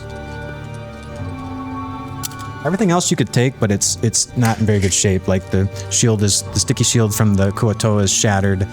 If I took everything, you could take a spear if you want it. But I mean, I don't know if you. Sorry, if I took everything, is that a dexterity weapon? A spear? It is. I don't know. I know my monk. Throwing a spear, would that be dexterity? I've used, throwing one would definitely, because anytime you do the thrown, it is. But I think spears do 1d6, which does a little bit, 1d6 piercing. It's thrown, it's versatile, you can use it in one hand. But it doesn't have, versatile means you can, it's not a finesse weapon. That's the word I was looking for. Not a finesse weapon, so you can't use it for your sneak attacks and stuff like that. And you can't use it, like, you could throw it and then it would count as a ranged attack, but you can always sneak attack with a ranged attack. But like up close, it wouldn't be like your shovel, which does dexterity-based attacks. So let me know what Tzar would take here. You can also, What's my limits? Golbum's watching you as you do this. He's like peeking around the corner now, watching you he seems to be watching you very intently. Okay, so I noticed this. I mean, Yes. Obviously, look at the guy. He seems to be just those big gleaming eyes are like watching you closely as you go. And give me an insight check to see like how he reacts when you start. Like so Tzar is going through the gear, but you're not necessarily touching anything, but you're picking up the bodies and stuff like that to kind of look around and stuff. You're just kind of poking around. Wait a minute. There it is. Okay. Insight check. And then also, you can roll me a 1d6 while you're doing this as well. Oh shit. Okay. Okay. You're not sure exactly what he seems to be watching you, but you're not sure exactly why. 3? Okay. I mean, but I noticed him watching me. You notice him watching you, so just let me know what you take out of these adventures that seem to have been strung up. What you gather from your investigation is that it seems like they've all been brought in the middle, all their stuff and their valuables has been piled up in the middle clearing here. And Goblum doesn't seem to really be, he's like looking over at you. He before that, he was kind of like starting to like putz around over here, and it looked like he was also looking for something. But then when he saw you looking over, he immediately looks over at you and he's like watching what you're doing. Well, I take the gauntlets and I watch what he does. You take the gauntlets, these bracers, you put them on, and with a click, they clamp around you. You don't feel anything in particular happen, but they do seem to be a nice fit. And perhaps if you speak Dwarven, you could read what the inscription says on them. But you don't know. They do look very nice, though. They look very well made, and they fit you well. And as he does that, he kind of looks at you, and then just kind of like turns back away and starts muttering under his breath. And he seems to be again putzing around, kind of like looking for something and talking to himself under his breath. Okay. Now I pick up this spear. Okay. It's a regular spear. It's in your hands. And he's just putzing. Mm-hmm. Now I pick up the moss-covered agate. Mm-hmm. I'm gonna look up how you say that word. Here's good. Yeah, let's get that done. It sounds like it shouldn't be it's the British pronunciation. How do you go about pronouncing Agate. it? In English, it is usually said as For agate. agate. Agate. Agate. Agate. Moss-covered agate. I don't think you're allowed to say that anymore. Okay. Are you doing this? Are you trying to like? So he's around the other side. What I'm doing is picking up things and seeing what he reacts to. So as you do that, do you try to make it obvious that you're like, I'm picking this up to see what his reaction is, or do you not want him to see you picking it up? In fact, what I say is, the moss on this agate is delicious looking. Wonderful. As you do that, he hears you say that. Of a moss. So you haven't picked it up yet, right? But he hears you say that, and he's like, Oh, the kobold does like shinies, huh? I do. I love shinings. He's like, well, if you don't want to stay for dinner, you should leave without shinies. Those are beastie shinies. Not your shinies. No, not my shinies. Only one shiny I care about. That's my special. I can't find it. I could have sworn I put it over here. and he starts to kind of look at you and starts scratching his head. He scampers up to the top of this thing and he's like looking around. You give me another insight check, because the last one didn't work so well. That's kind of a different situation, right? Yeah, you can tell he's starting. He seems like he doesn't seem very preoccupied with you anymore specifically, but he seems to be kind of just like looking around, and he's like, he's saying that, he's kind of taunting a little bit, like, see, you do like the shinies, but then he's also kind of looking around for himself. It says that you disconnected, by the way, or did you just leave your screen and come back again? Okay. I refreshed it. Okay. My thing turned all white, so I didn't see anything. So I pressed refresh. It's loading. Sorry about that. I was hoping it would be seamless. So it just looks like in general, like he's scratching his head, he's putzing around, and you see his tail kind of starting to nerves, like kind of like when you're getting a little bit anxious, and instead of like bouncing your leg, kind of like that, he seems to be bouncing like his tail. It's like kind of slapping up against there.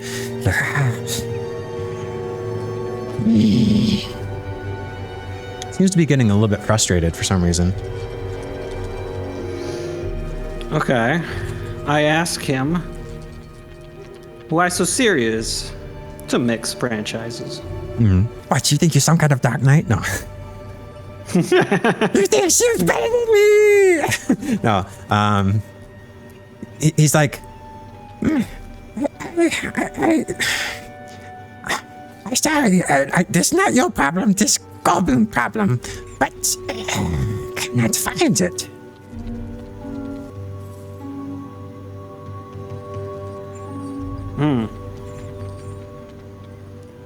Okay. This is all a puzzle. Well, too thick for Tzar. He leaves the shinies where they are.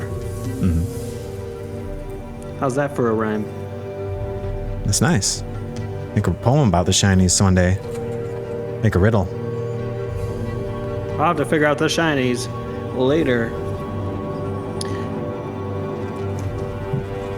So what is across this water, Golbum? Nothing across the water. It goes down, down, deep. Very deep. I'm not much of a swimmer, Golbum. Lots of fishes. You like fishes? It's good. Yeah, I know you like fishes. So, to get out of here through the water, I have to dive deep. Are you asking me, or yes, are you asking him? In character? Are you in character? So, like, I take a look at this water. You're telling me I gotta go through it. What do you mean? I gotta go down to the bottom or down across? Is there a hole at the surface? I'm not trying to hold my breath like Super Mario over here. What do you think I am, a plumber? He said, he looks over and he points this way and he says, It goes there, deep down to the under. Under the big rock. Well, that seems counterintuitive to me. You know where the Xanathar are, right? Xanathar, sorry. I don't know what a Xanathar is. Zanny boy doesn't know about this. But does it go to him? What do you mean he doesn't know about this? You said he sees everything. You crazy does. two-talking He does. goblin. We don't lie. He does see everything. But he don't see down here this safe place. I said this safe place. He don't know about this place. We stay safe here. We're special.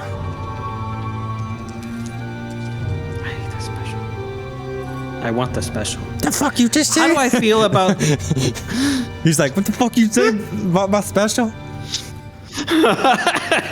His voice changes like, it's me, motherfucker. I'm done He all of a playing. sudden gets clear. He becomes Ving Rhames. Rise, motherfucker. Can I get an insights check on the special particularly? Because it's like the more he talks about it, the more I'm like, what the fuck are you even Seems like talking he's about? keeps on referring to something as a special. And he says that Yeah, he doesn't like- want the Xanathar to know, like he wants to keep it safe. What is it? Some sort of holy object that fucking makes you invisible, that fucking shows you where all the treasures is, that shows you where all the fish are. Tell me, you fucking two-headed goblin. We told you. Special. It's me special circle. It keeps us safe. We keeps it safe. Beastie keeps it safer. And with that, roll me a d6 again. I'm getting very nervous about all these D6s. Okay.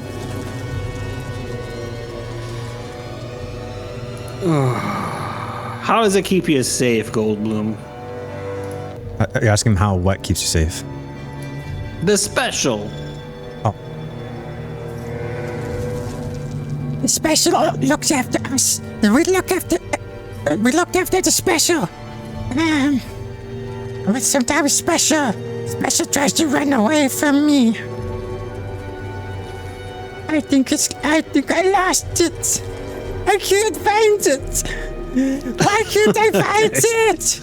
and he starts to pound his fist up against the stalagmite there, and as he does that, it kind of reverberates throughout the cave. Echo. He starts to be making. Seems like he's making a lot of noise as he's getting frustrated. Hey, Golbum, why don't you calm the fuck down? I'll help you look for it. Wait. You want it? No, You told I'll me you help you don't look want for it. it. I don't want it. I want to help you look for it so you don't alert your beastie boy. Oh, you think you have me? Oh, maybe I'll if you help carry you. it We're for me, Riddle friends. you make the burden a little lighter. Carry it for just a bit, huh? Huh? No, I won't carry it. I'll find it, and then I'll tell you where it is. You use a shovel to be some kind of gardener or some shit. Yeah. No, sorry, it's hurt my voice to do the Gollum voice thing. You didn't expect to do it this long. I'm sorry. So he seems to be getting. So you seem to make him stop pounding, but he seems to be like looking at you like suspiciously now because you mentioned you want to help him find it. How about this? I'll stand over there and keep guard with my dark vision and torch while you look for it. He points over. Right this way? Right here? You stand where? Here? I'll stand here. We're right between them selecteds. Okay, so you're gonna help him look for this. I'm gonna stand guard while he looks so he can feel safe. All right, so as you go over here, That's so nice. you're helping him stand guard. Do you climb up at all so you can see? Do you want to be up high or you want to be on the ground on the stalagmite? Like it's all a bunch of rocky shit, bunch of dirty. Do you think I'll see stalagmites. better if I stand on the Yeah. wall a little bit? Okay, to see a little bit better, I stand on the wall a little bit. So this is like you could stand up on this right here. This right here is just the outer borders of this giant cavern. Okay, this yeah, I'll stuff- this stand goes- up on. goes up I'll stand under- up on that beast. And I'll keep watch. I'll take a look around. Okay, go ahead and give me. Let's see. I suppose it would be your choice of perception or insight, investigation. What's your better stat? Perception. That's a great question. Or investigation. I don't know which one's. I believe this would be a perception check because you're basically just looking. You know what you're looking. Well, you could ask him. I guess you don't know what you're looking for. It wasn't perception, that's for sure. It's investigation, obviously. So what exactly are you looking for when you're helping him look? I'm looking for either a little shiny object or something large that is moving. Mm-hmm.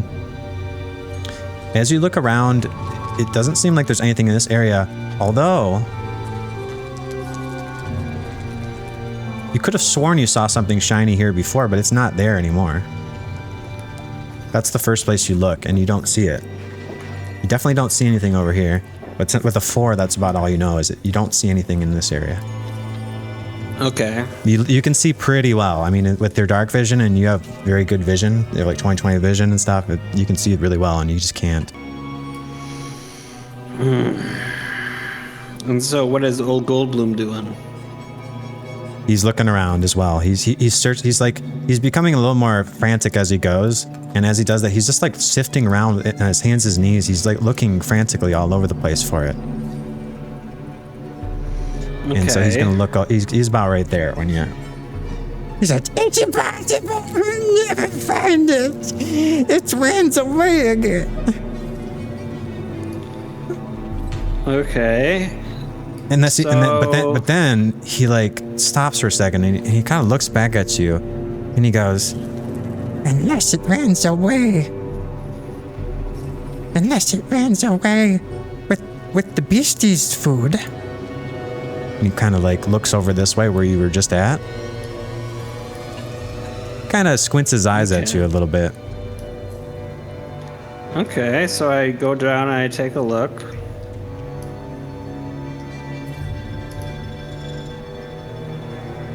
Do I see it from he follows. there?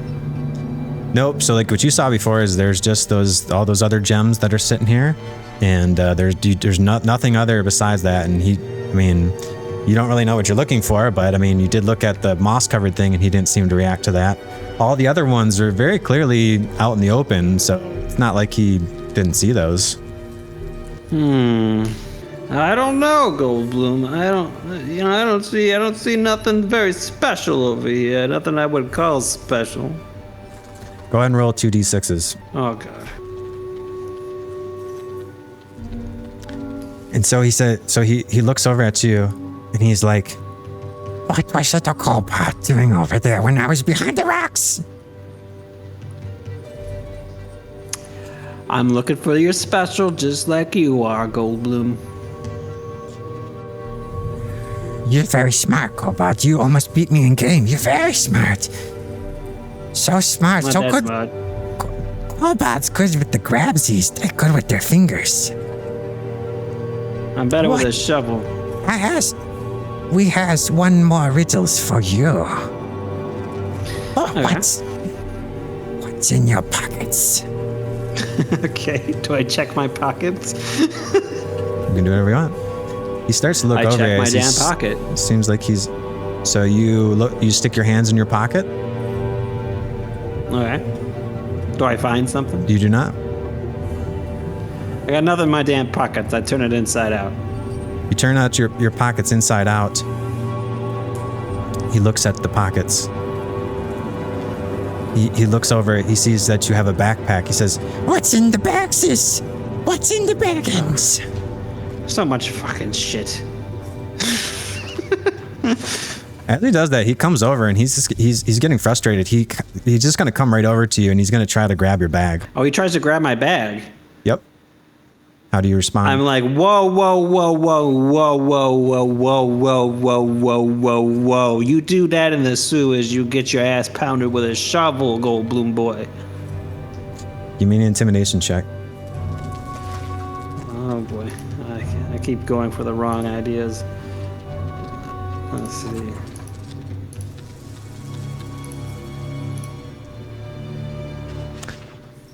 Okay, I'm gonna roll a strength, or not strength. Why is it doing strength? I need athletics. Why did it roll a strength? Check? Acrobat, athletic? Oh, I guess you can do a straight roll. Okay, he's gonna do an athletics check, and I'm gonna need you to either give me an acrobatics or a strength check to contest him from not taking your bag from you. Okay, I'm gonna do like a little flipsy maneuver. I don't know why it's not rolling it. I already did them. Okay, wait, is that yours? Why is it not rolling his? Oh, there it is. They're really delayed. Did it roll both of them? Athletics and strength. That's weird. It actually did the athletics before the strengths, even though I did the strengths one first. It must have been a delay. He gets a 19, and you get a 10. Jesus. He grabs your bag from you and starts shuffling through it. He starts tossing stuff out. What the fuck, Golbum? It's special. Golbum, you're about to get a shovel to the neck. He starts to just scream out, and with that, you hear a rumbling starting to come from this direction over here. At first, it's a low rumble, but as it does that, you can tell it's getting louder and starting to rumble. And he just starts rolling around with his hands on it. We never finds it. Golbum, shut up. Shut up, Golbum. You're not finding it, right? When would I ever fucking take it? You got my bag, Golbum. And as you do that, I want you to roll for initiative. Damn it! All right. Let's switch up the music here. This is not good. As you say that, the rumbling is getting louder. He reaches out and he's gonna start to try to strangle you because he's very frustrating. He thinks that he's like, you have it, you have it. All right. As soon as he does that, I beat the shit out of him with a shovel. All right, and that's why we are rolling initiative here. It seemed like it's lagging actually. Yeah, I don't see his initiative. God damn it, though. I did not want to fight today. You can always try to still talk to him using your cinematic skill check. Okay, so I'm going to update him for 19. And then he does that. I'm gonna have him do a strangle attack here. Oh, God damn it. Oh. So he has you successfully, I guess he technically has your bag grappled, not you. Right? So he doesn't. Yeah, well, that's where he started. I'm just waiting for the roll to come in. I think something's wrong. Athletics. Go ahead and roll me another either acrobatics or strength. Probably acrobatics. And then we'll see what if he does after that. Okay, so he tries to strangle at your neck and you manage to slip out free as he's trying to like claw at you, like trying to, you know, maybe you might get a slight nick from his claws as they drag along you, but you manage to escape out of there. And then what would you like to do now? He passes his turn. It's okay. He won't listen to reason.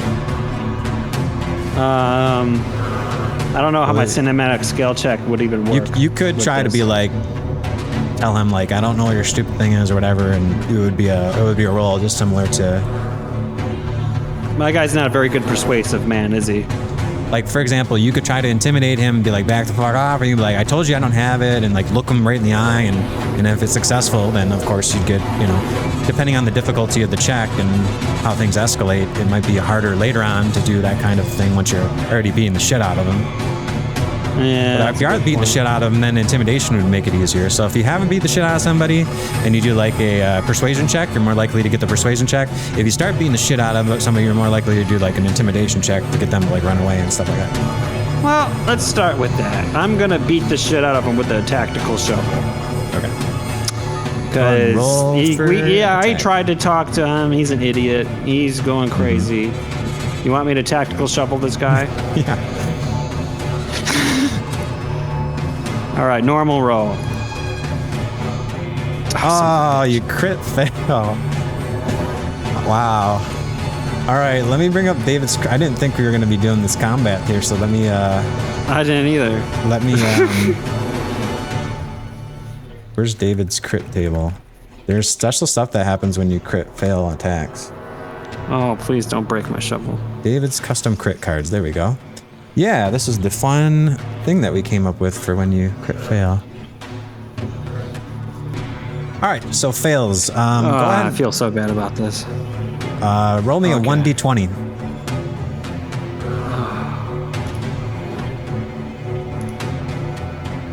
Eight? What's 8?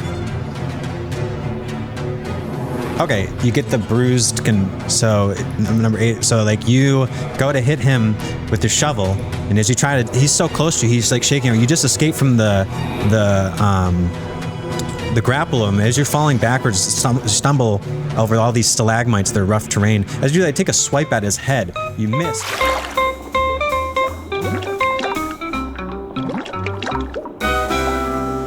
All right, where do we leave off?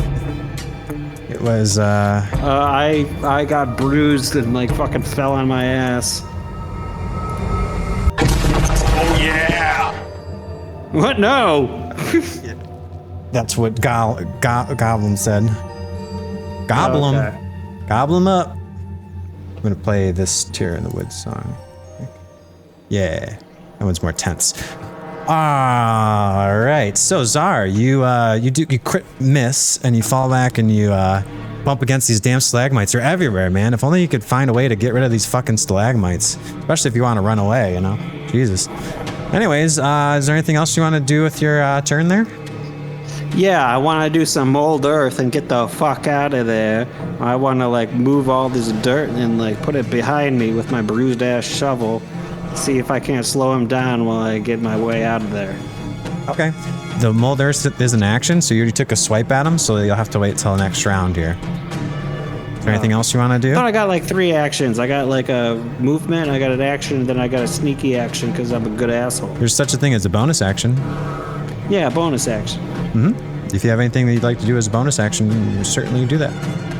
That's what I want to do, is I want to use that as a bonus action. Well, unfortunately, that's an action, so you could bonus action use an item. You could like drink a potion, stuff like that. You can bonus action shove, you know, stuff like that. Okay. That's the only thing that you can bonus action. Bonus action, I want to throw a bunch of my ball bearings from my open pack. Okay. That guy is so fucking sacrilegiously tearing away at. And like throw him at his stupid slimy feet. Okay, See if so I you're can gonna get him take to lose this his entire, balance. you're gonna just do all the ball bearings, let loose all 1,000 ball bearings. Just a handful of them. That's way too many all at once. Okay, like let's a say handful. Okay. So like a handful, let's say like you reach into your little bag, a little quick bag. I assume that you keep it on, you guys never told me if you use anything on your quick bags, but let's say that you did. Let's say that you decided to smartly put a little bag on your your belt, which your belt holds 3 different quick release items that you can use. One can be a potion, one can be an item, and another one can be another item or whatever you want to put on there. But let's assume that Tzar did that, and that he just reaches into this bag and he has a little quick release and he pulls down it as a bonus action, and now ball bearings have been scattered all along this whole area right here. Okay. All right. Anything else you'd like to do? You could try to run let's away, get some but movement. you may get an opportunity attack from Golbum. Oh, okay. What do I have besides movement now that I have an action and a bonus action spent? Also, the ball bearings affect you as well. So if you try to move after releasing the ball bearings, then you might want to move before you do the ball bearings, because then you'd have to get around your own ball bearings. Unless you're only scattering them in a specific direction, like over here, but Yeah. I would assume they'd start to slowly Towards him. spread out. Let's say by next turn they would start to cover some here. I think it's supposed to be within a 5-foot square though. Do you have a thing for your ball bearings? Within roll 20 it says, as an action you can spill any of these tiny metal balls. I'm allowing you, because you have a quick release thing to use as a bonus action. You can spill these tiny balls from their pouch to cover level square area that is 10 feet on a side. The creature moving across the covered area must succeed on a DC 10 dex saving throw or fall prone. And the creature moving through at half speed doesn't have to make the save, so. 10 feet. 10 feet. I throw it behind him, like right here. So it's like 10 from here. Oh, you don't see the box. Oh, sorry, I'm on the wrong layer. Let me back up. And is there anything else you'd like to do?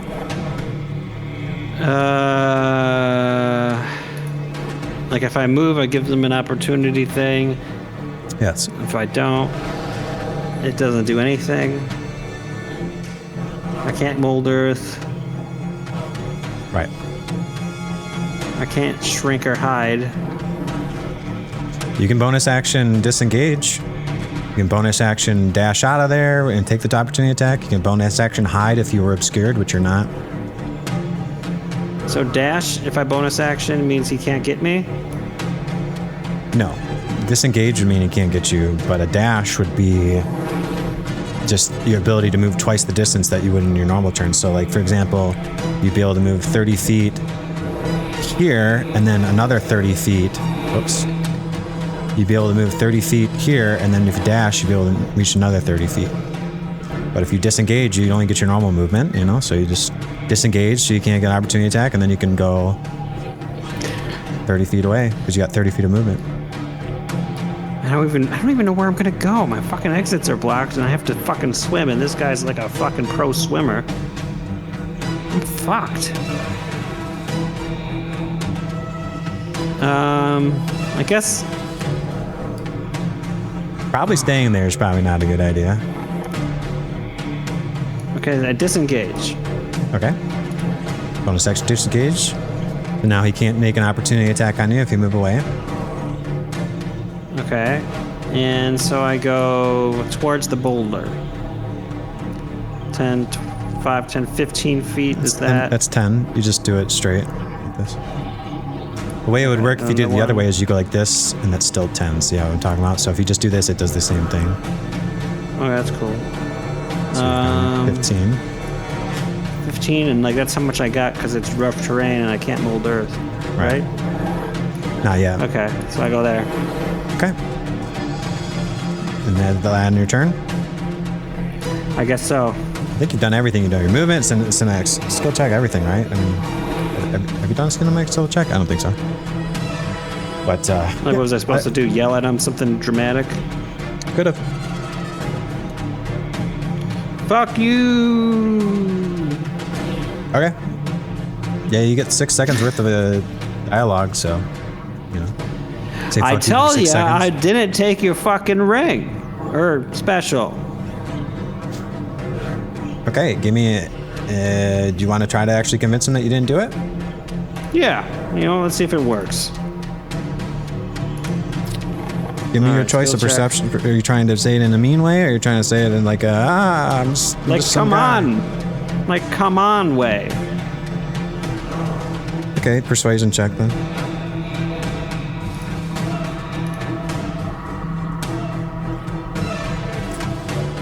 He's surrounded by these balls, and as he does that, he's like looking at you, and he gives you kind of a spiteful look. And he's like, We're not sure what to think. We don't know if we can trust you. You're very suspicious. Very suspicious. Yes, yes, yes. You're suspicious. You're a crazy, weird goblin fish creature. he looks at you incredulously. He's like, what? Oh, you don't want it. We don't want to be suspicious. Then stop attacking me and stealing my bag. All right, so you hear the rumbling get very loud and very like you feel there's these like reverberations. I don't know, Reverberations. Reverberations, yeah, it sounded weird. So, anyways, the reverberations start to pulse around you. You feel them start to pass underneath you, and as you do that, you see that there seems to be some sort of creature that is burrowing its way underground, and it is headed in your Burrowing? direction. What do you mean? From where? From this direction. What's this direction? Oh, I'm on the GM layer. Did you see any of the? Oh, come on! reverberations? Did you see any of this stuff? So it was going like Yeah, this. I do. Now as you're doing that, it was Is he going coming- towards that? Is he going past me? So as you do that, there is a shudder as a massive creature emerges passes right underneath you. It comes up, and these giant maws come out. It almost looks like that thing from like Star Wars where it's like coming up like that, but it's a giant set of jaws. As it reaches up and it snatches up, it uses this action to gobble up all three of those adventurers. All of the crystals, everything is swallowed within its maw as this creature emerges, and it comes out of its stone camouflage. So it has dexterity checks, stealth checks made with hiding in rocky terrain. It has advantage on those, and it used its treasure sense, which it can pinpoint by scent the location of precious metals and stones within 60 feet of it. So once it came within range, it immediately knew to gobble that up. That doesn't look good. Last time I saw something like that was my first date. Oh! And I have no idea where my description on that creature is. So essentially, I will show you a picture of what it looks like. The most terrifying thing you'd ever see without pants. This is what you see emerge from there as it sprouts forth and it gobbles them up as its action. And, whoops. And with that, I'm going to pass, where's initiative? And we go back to Golbum. Now, Golbum, it's surrounded by these balls, so if it tries to move, it's gonna, I think at the beginning of its turn, it already has to make the check. So I'm gonna make a dex saving throw, see if it ends up prone. And it makes an 18. So it survives the dex saving throw. And it looks over at this thing that has popped up side of the ground, and it's like, He's the one. He stole it. He stole the specials. Screw the shinies. Get my special. and as he does that, he uses an action to try to leap up on top and start scampering away. And I think, yes, he uses chameleon-like ability to he's going to try to hide within the structure and slip away from you out of sight. So he's going to do a stealth check. And what's your passive perception? 15? Because you're busy watching this thing? I believe 12 or 11 or something? passive perception.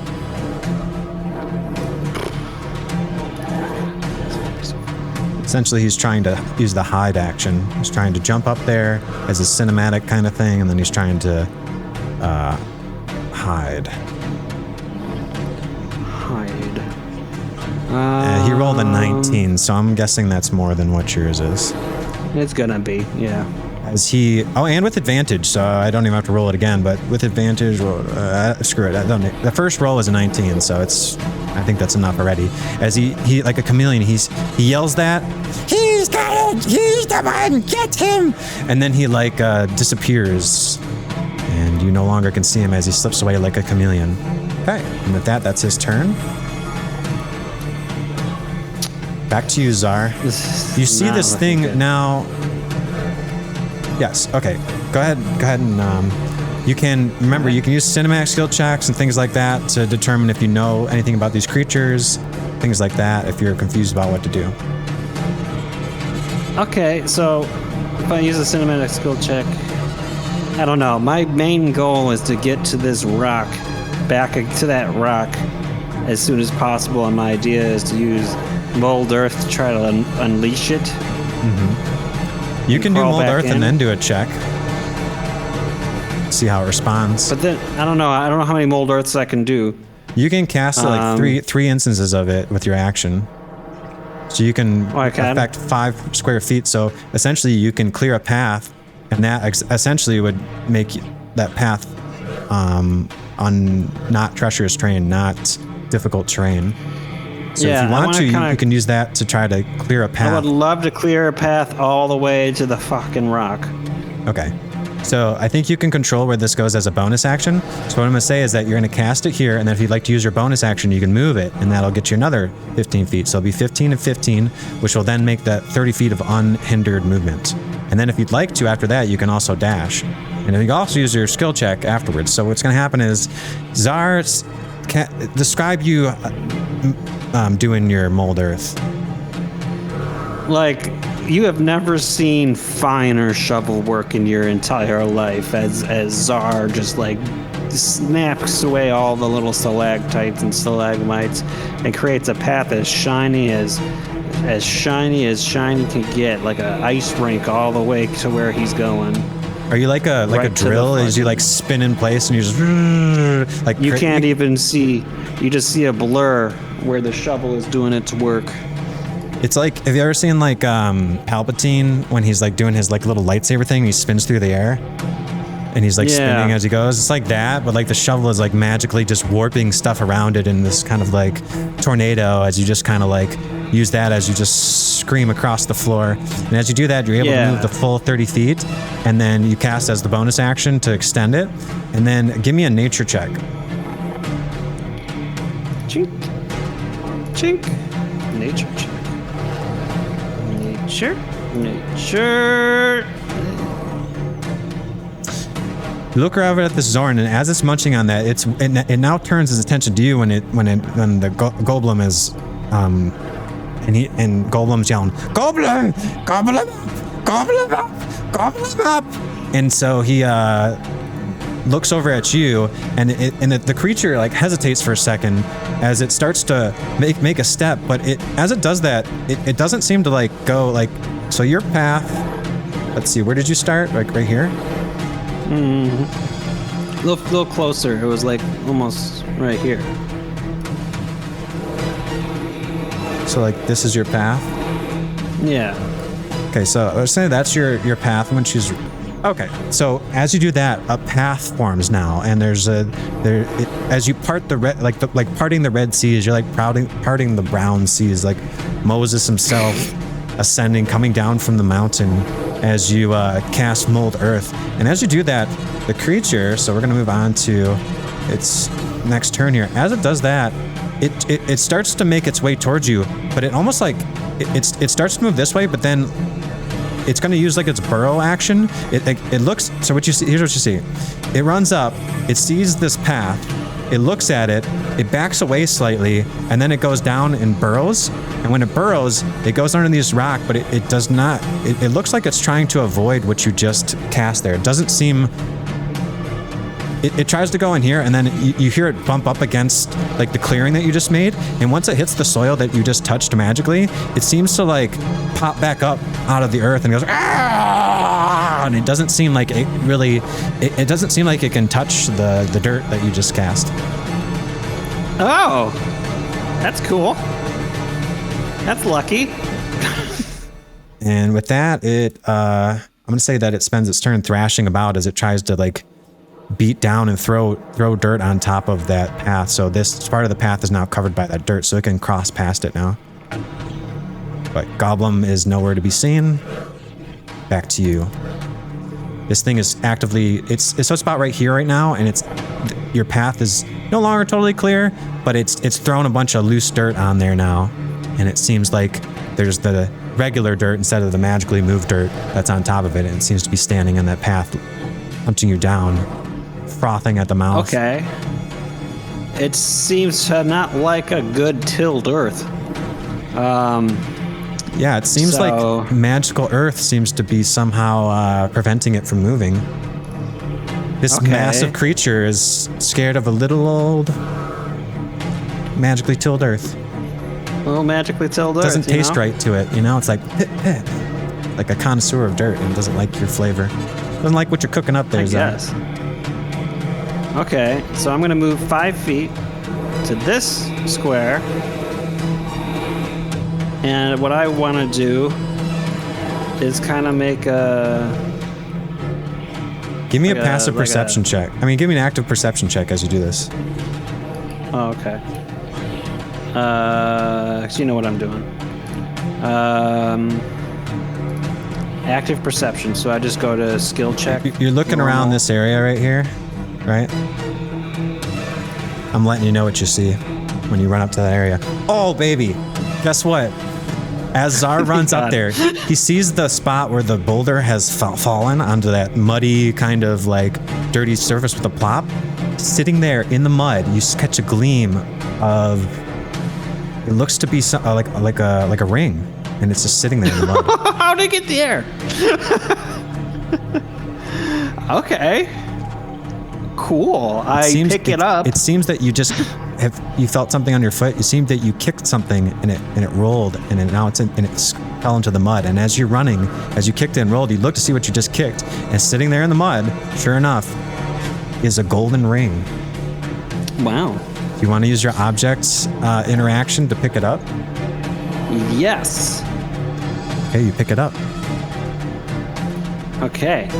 And then immediately I use mold earth to dig under this boulder and kind of kick it loose, and nice. I spit all the ground around me like this.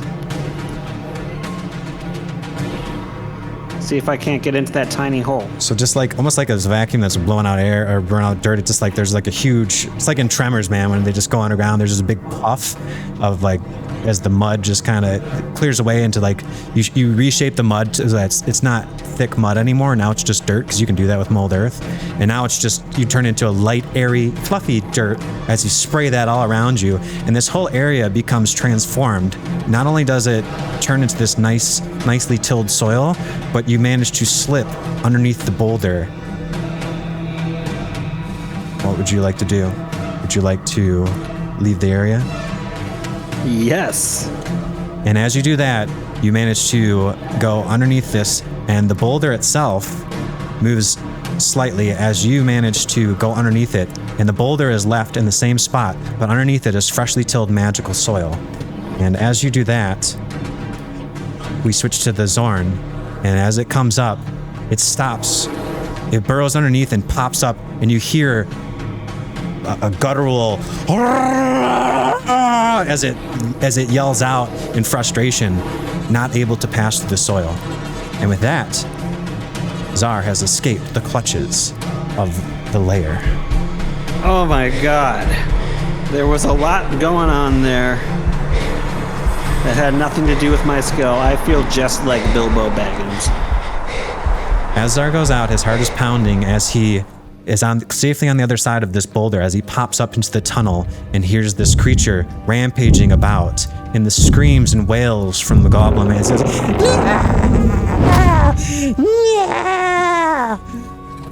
and you look down and you find as you use mold earth to clear it away from you and clear the mud off of the ring, you see this in your hands.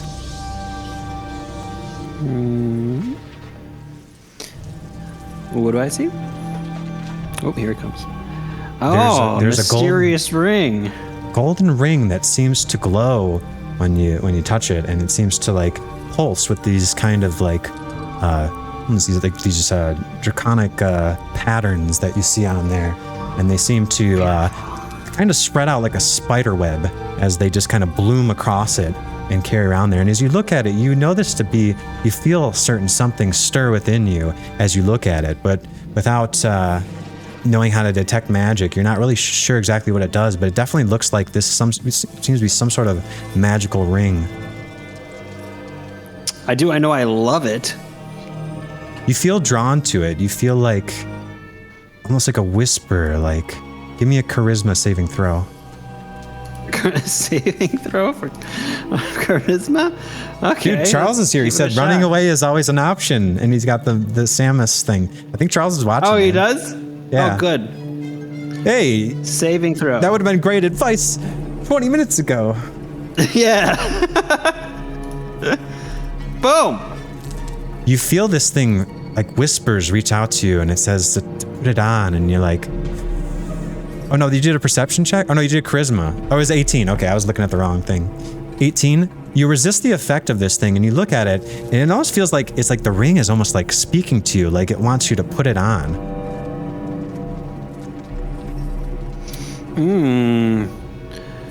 Look, I don't know what this ring's about. I like it, but I want to keep it secret. Is it? Wait, is it secret? Is it safe? Okay. Just checking. Yeah, I should put it like in a bag or something. You could just put it in your supplies. You could put it in your. You could even put it in your pocket. But I'm gonna put it in my pocket. And as you look down, you realize you've pocket. actually already put it in your pocket. Weird. You thought that you had it in your hands, but no, it's actually it's right here. Strange. It's in my pocket. You didn't even. It's almost like you did a sleight of hand on yourself. So you do manage to not put it on, but yeah.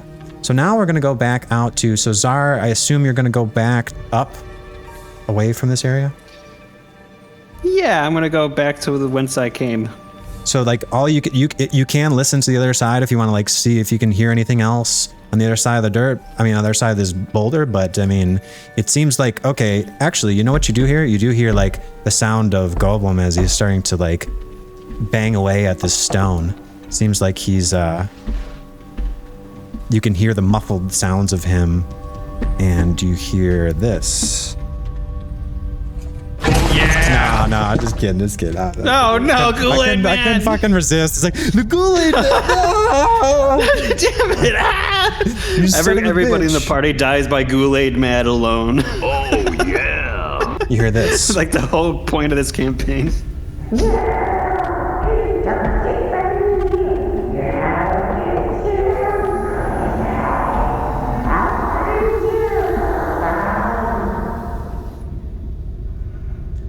So how does Tzar want to take his way on out of here? Describe it to me as he works his way back up to the other area. As I switch over.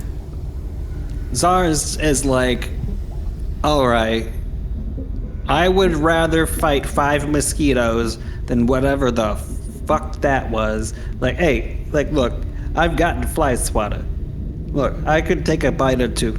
I don't want to deal with no magical giant fucking mouth creature, and I don't want to deal with no freak of nature, frickin' ancient kobold eating fish breath kobold. Look at me, I'm a fisherman living in the dark. Ooh, no way. I'm going back to the mosquitoes. You say that all out loud as you head back up to onto there? myself. Okay, I you try to be find sneaky through here.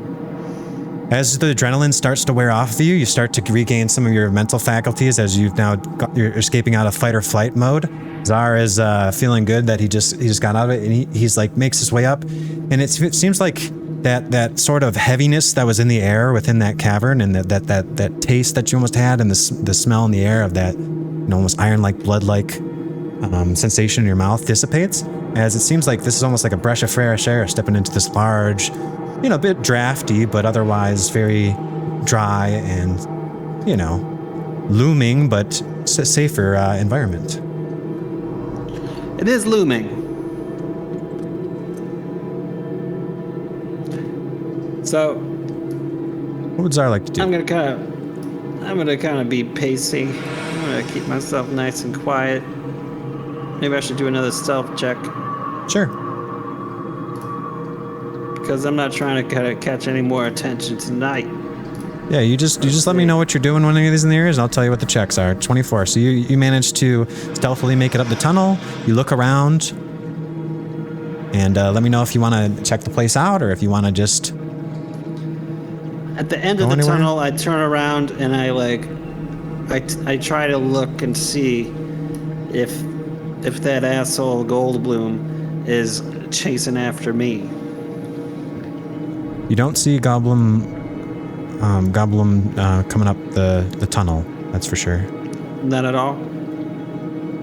Give me an investigation check as you look around.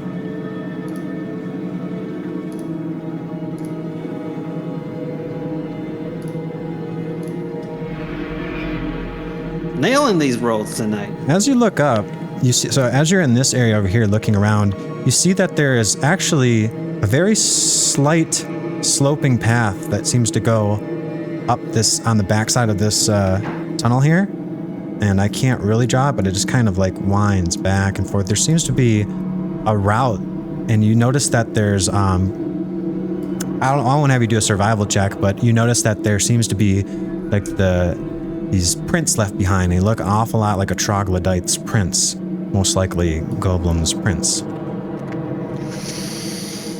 I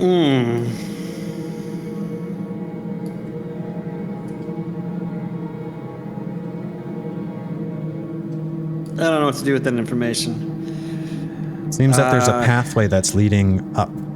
Before it seemed unscalable, but perhaps if you were to follow these prints, there might be an established route that, like some winding stairs that, go up, deep up I love there. how heavy you lay it down for me. Okay. You know what? Yeah. That he's not around at all. I'm a stealthy bastard. I'm gonna crawl up the winding stairs. Okay, so even though they're like stairs, they might have been stairs for Golbum. It's a very rough climb. Before it was like almost impossible.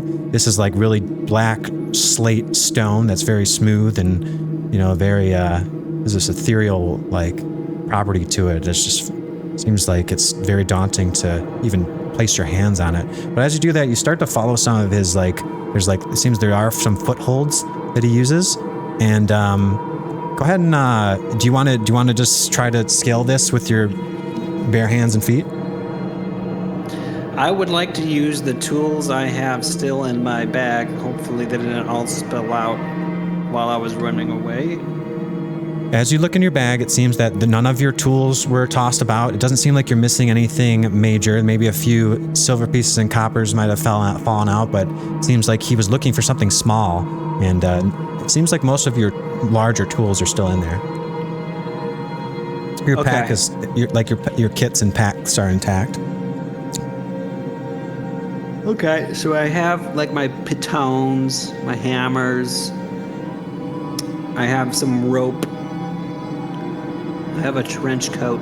Yep, you should have some hempen rope, which is like an extra strong kind of rope that's stronger than normal rope. I have hempen rope. How much do you have, 50 feet? I have a rope of climbing, very specifically, 3, whatever it is. I have 10 hempen ropes. Just have 1 hempen rope. I don't think that you get 10 50-foot hempen ropes. Oh, okay. Well, okay, I get 1 hempen rope. This is about 50 feet, 10. so you deduce from here that if you use the hempen rope, you can use your ham. Okay, so go ahead and give me a survival check. Oh, boy. Every once in a while, you hear like a boom. Also, earlier, when you were first in this area, so let's flash back for a second. Tzar. Okay, so 0. Okay. So earlier in this area, let's flash back. You were just laying down your daggers. You see that they're still there. So as Tzar moves about, as he was in this area, he heard a loud crack, like a rumbling, almost like a thunderclap, and it was coming back from the direction from before, and it sounded like it was, coming from up here in this direction here, kind of like back where you first came from. There was like a large thunderclap. Must have been audible for at least 300 feet. Is this somebody just casted a large thunderclap spell? Yeah, an errant fish, perhaps.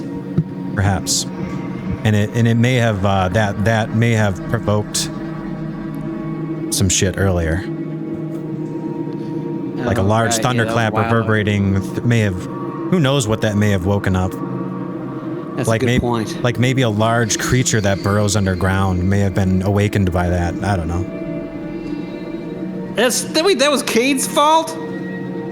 Mako's?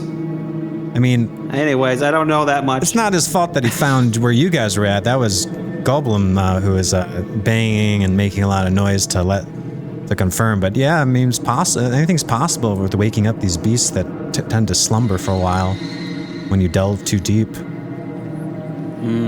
So the 0 of the survival check, you know that you can I was supposed to give you inspiration earlier for the when I gave you the brownie point. So you have 1 thing of inspiration. Do you want to use your brownie point of inspiration for that survival check, or doesn't? Or do you want to save it? I don't know. What's the survival check for specifically? Survival check is to see if you can figure out how to use your pitons and your hammer and your rope to really secure yourself a nice route up there for climbing. If I fail, I can just be like, I guess I'm not going to do that. No, you're trying to make the climb, and we're going to do an athletics check. But if you have a piton and nice ropes, the check is made with advantage. You managed to start. This is very difficult stone to hammer in. So you do it, but without being an expert with masonry tools or something like that, or having a very handy survivalist kind of mentality, man versus wild kind of thing. Hey, look, I'm a city kobold. What do you expect out of me, huh? I know. So you try, and you do manage to hammer in a few pitons, and you start to make your way up. Go ahead and give me athletics checks as you start to try to make your way up these quote-unquote staircase. Yeah, you really laid it on thick that it was stairs. They're more just 14. That's not bad. You start to make it up, and as you do that, you start to, start pulling out your pitons, but with your survival check, you lose a couple pitons as they fall back down to the ground below, and it seems like about halfway up, you realize that like you're not going to be able to cast more pitons this way. It's just seems like they aren't fully holding them, and anything that if you did do it, it'd be a little bit risky to try to make it all the way up. But as you do that, your pocket is like warm as the ring is like talking to you again, and you hear almost this like ethereal kind of voice, and it says, you hear a voice call out to you. First you don't understand it, but then it tries speaking in Draconic. Tzar! No! Tzar, I can help you. Let me help you, Tzar. We'll make you stronger. You want to go up? You're talking a lot of bullshit right now. How can a ring make me stronger? Unless, you know. You need to climb, Tzar. The rising of the kobolds. It's your destiny. Try me on. I'll help you. Yeah, what the hell? I put it on. Okay, so I'm gonna do a charisma saving throw, and you can voluntarily choose to fail it. So you're gonna fail it. And let's just see what it was, just for funsies here. Okay. Charisma saving throw would have been a 16 anyways, so which was enough. So when the ring speaks to you, you have to make. Oh no, you would have made a 16, which would have been enough. Okay. So you have to make a charisma save whenever it tries to speak to you. And so you don't want to, like, it seems like, you know, maybe you shouldn't be doing this, but you're like, it's like, I don't know, man, like, this thing saying it could help me. You're in a tough spot. You're kind of like halfway through. And if you were to fall from 50 feet, that would be 5d6 bludgeoning damage, which you have 11 health, would probably kill you. So Tzar figures, what the hell? Let's try it on, shall we? And as you do, all of a sudden, emerging from around you, there are these black like tendrils that kind of reach out like a spider web, and they start to trace along all the cracks along the wall and spread out in like a web-like pattern. And as you look around, it's a shadowy web, almost like a dark weave that starts to spread its way out there. The world dims a little bit, but as you see that, there seems to be almost like the junction points within the webs seems to point out all of the locations where the best footholds are for you. And as Tzar begins to climb, he naturally begins to almost grapple each point and stick.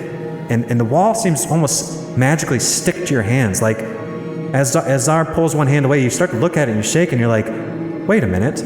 You take another foot off, then you take another one off, and just with one hand, you're now suspended from the wall, holding on with just one hand, as it seems almost effortless for you to do. And then you put your hands back on and your feet on. It seems that even with your hands free, you can use items and you can manipulate things. You start going through your pouch and looking at your items. You put away the pitons; they don't seem necessary anymore.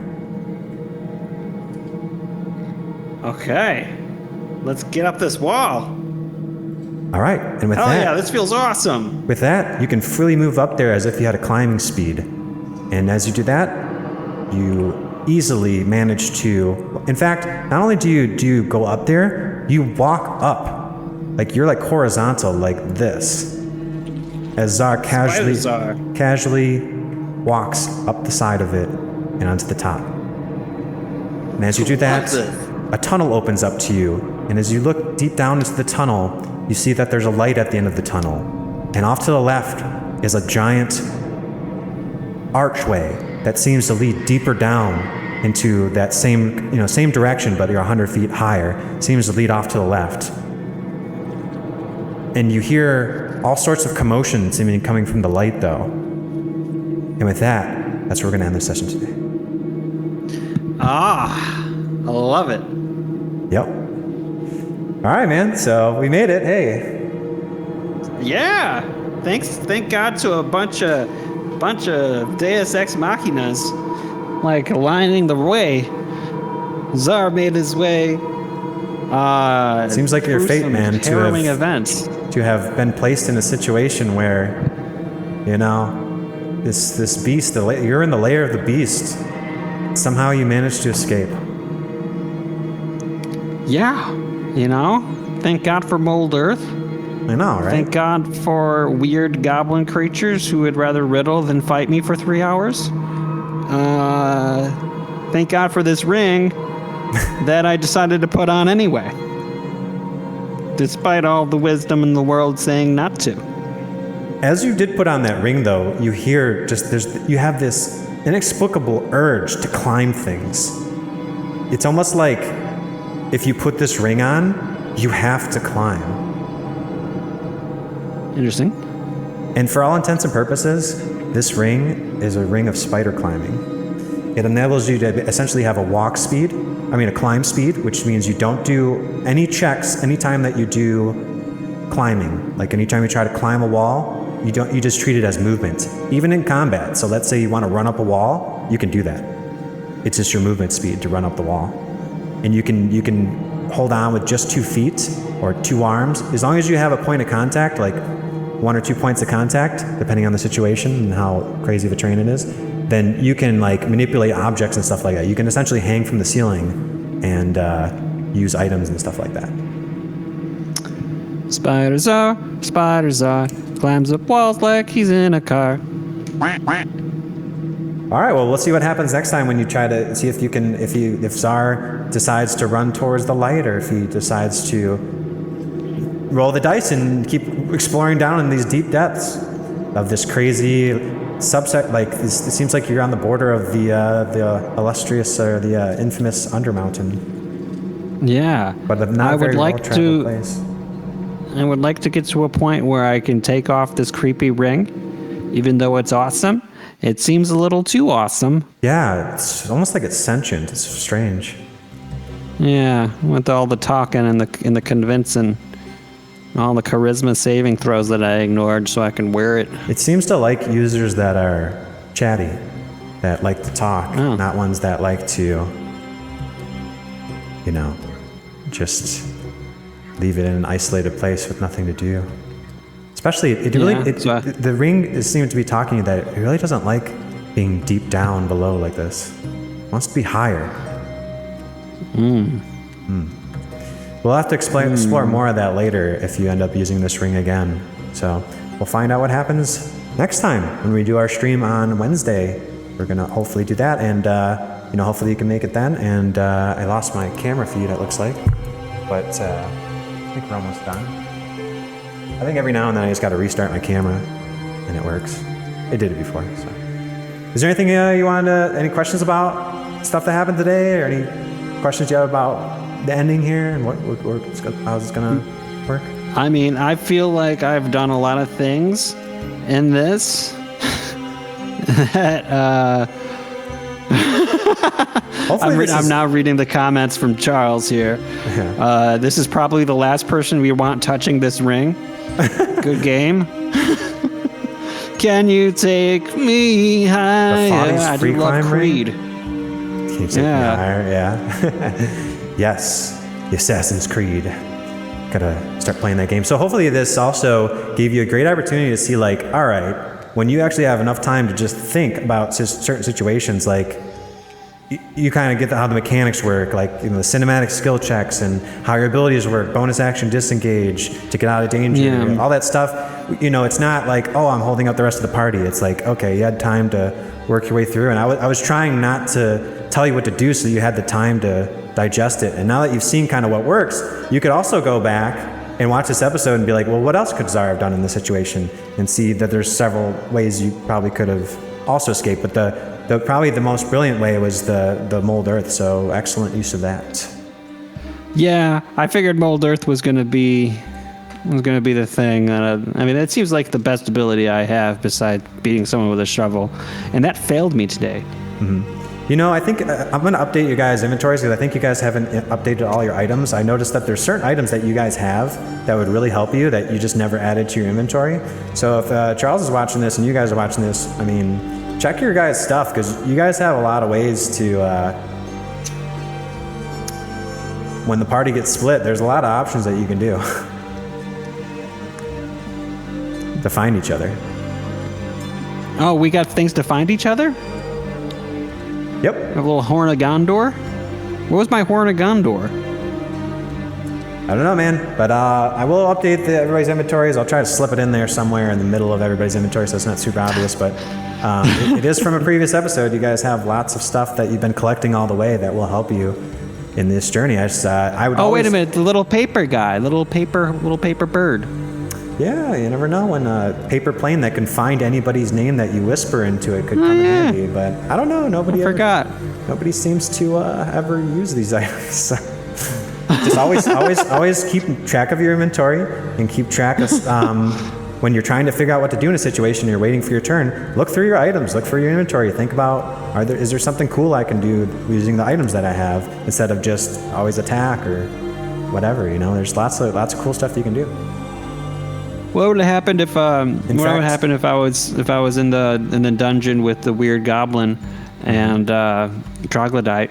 The skinny Troglodyte, and I used a paper bird to try to get Mako and Herc up in my business. You could have done that immediately. You could have done that as soon as you got down here and sent them a paper bird, and then they could have spent a paper bird back to find you.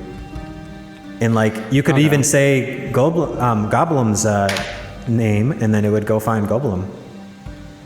Why would I want to do that?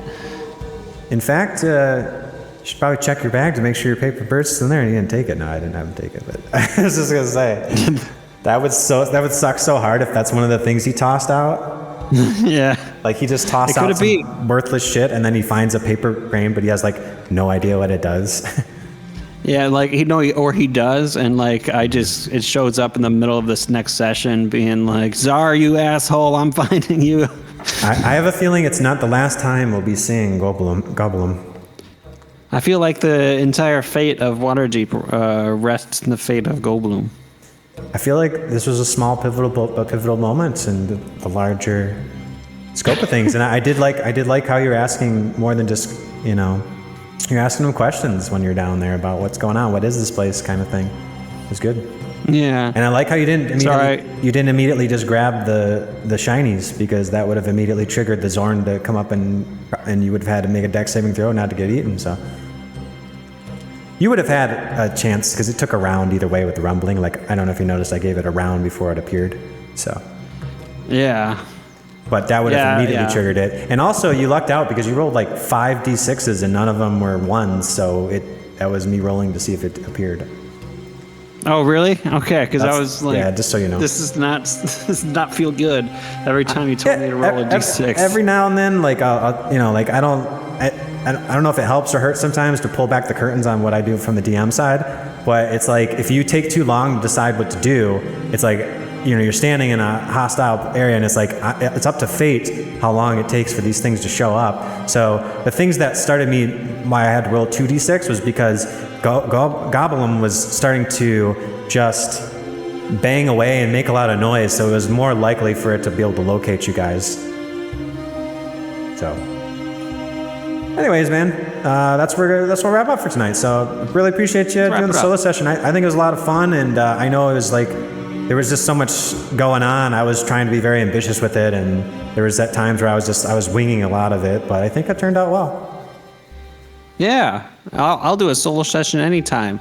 I'm going to avoid all my fellow adventurers so I can get more solo time with the game master. Well, one thing I always thought was cool is if people can't make it a certain week, everybody can't make it except for one player, that I would have that, as long as you guys aren't actively within a quest, say you guys are just back in the city after doing this quest, and you guys just you're doing shit, but you haven't technically you're not out on a big mission, and it's just one person who's there. It's we could make you have a side quest that you go on, maybe there's a magical item that you guys really want, or whatever. You could just be all right, well, let's go on a little quest, and it's a little one shot, and you guys go out to get it. Now that's actually kind of what happened here. Tzar got a pretty powerful magic item, and it was that's stuff that we just can't focus on when it's the whole group. So the one ring. The only thing I can't do is have you guys level up if you go on a side quest, but everything short of that is I can still give you items. We can give you new abilities or new insights on things, or more for like and it hopefully helps to flesh out your characters.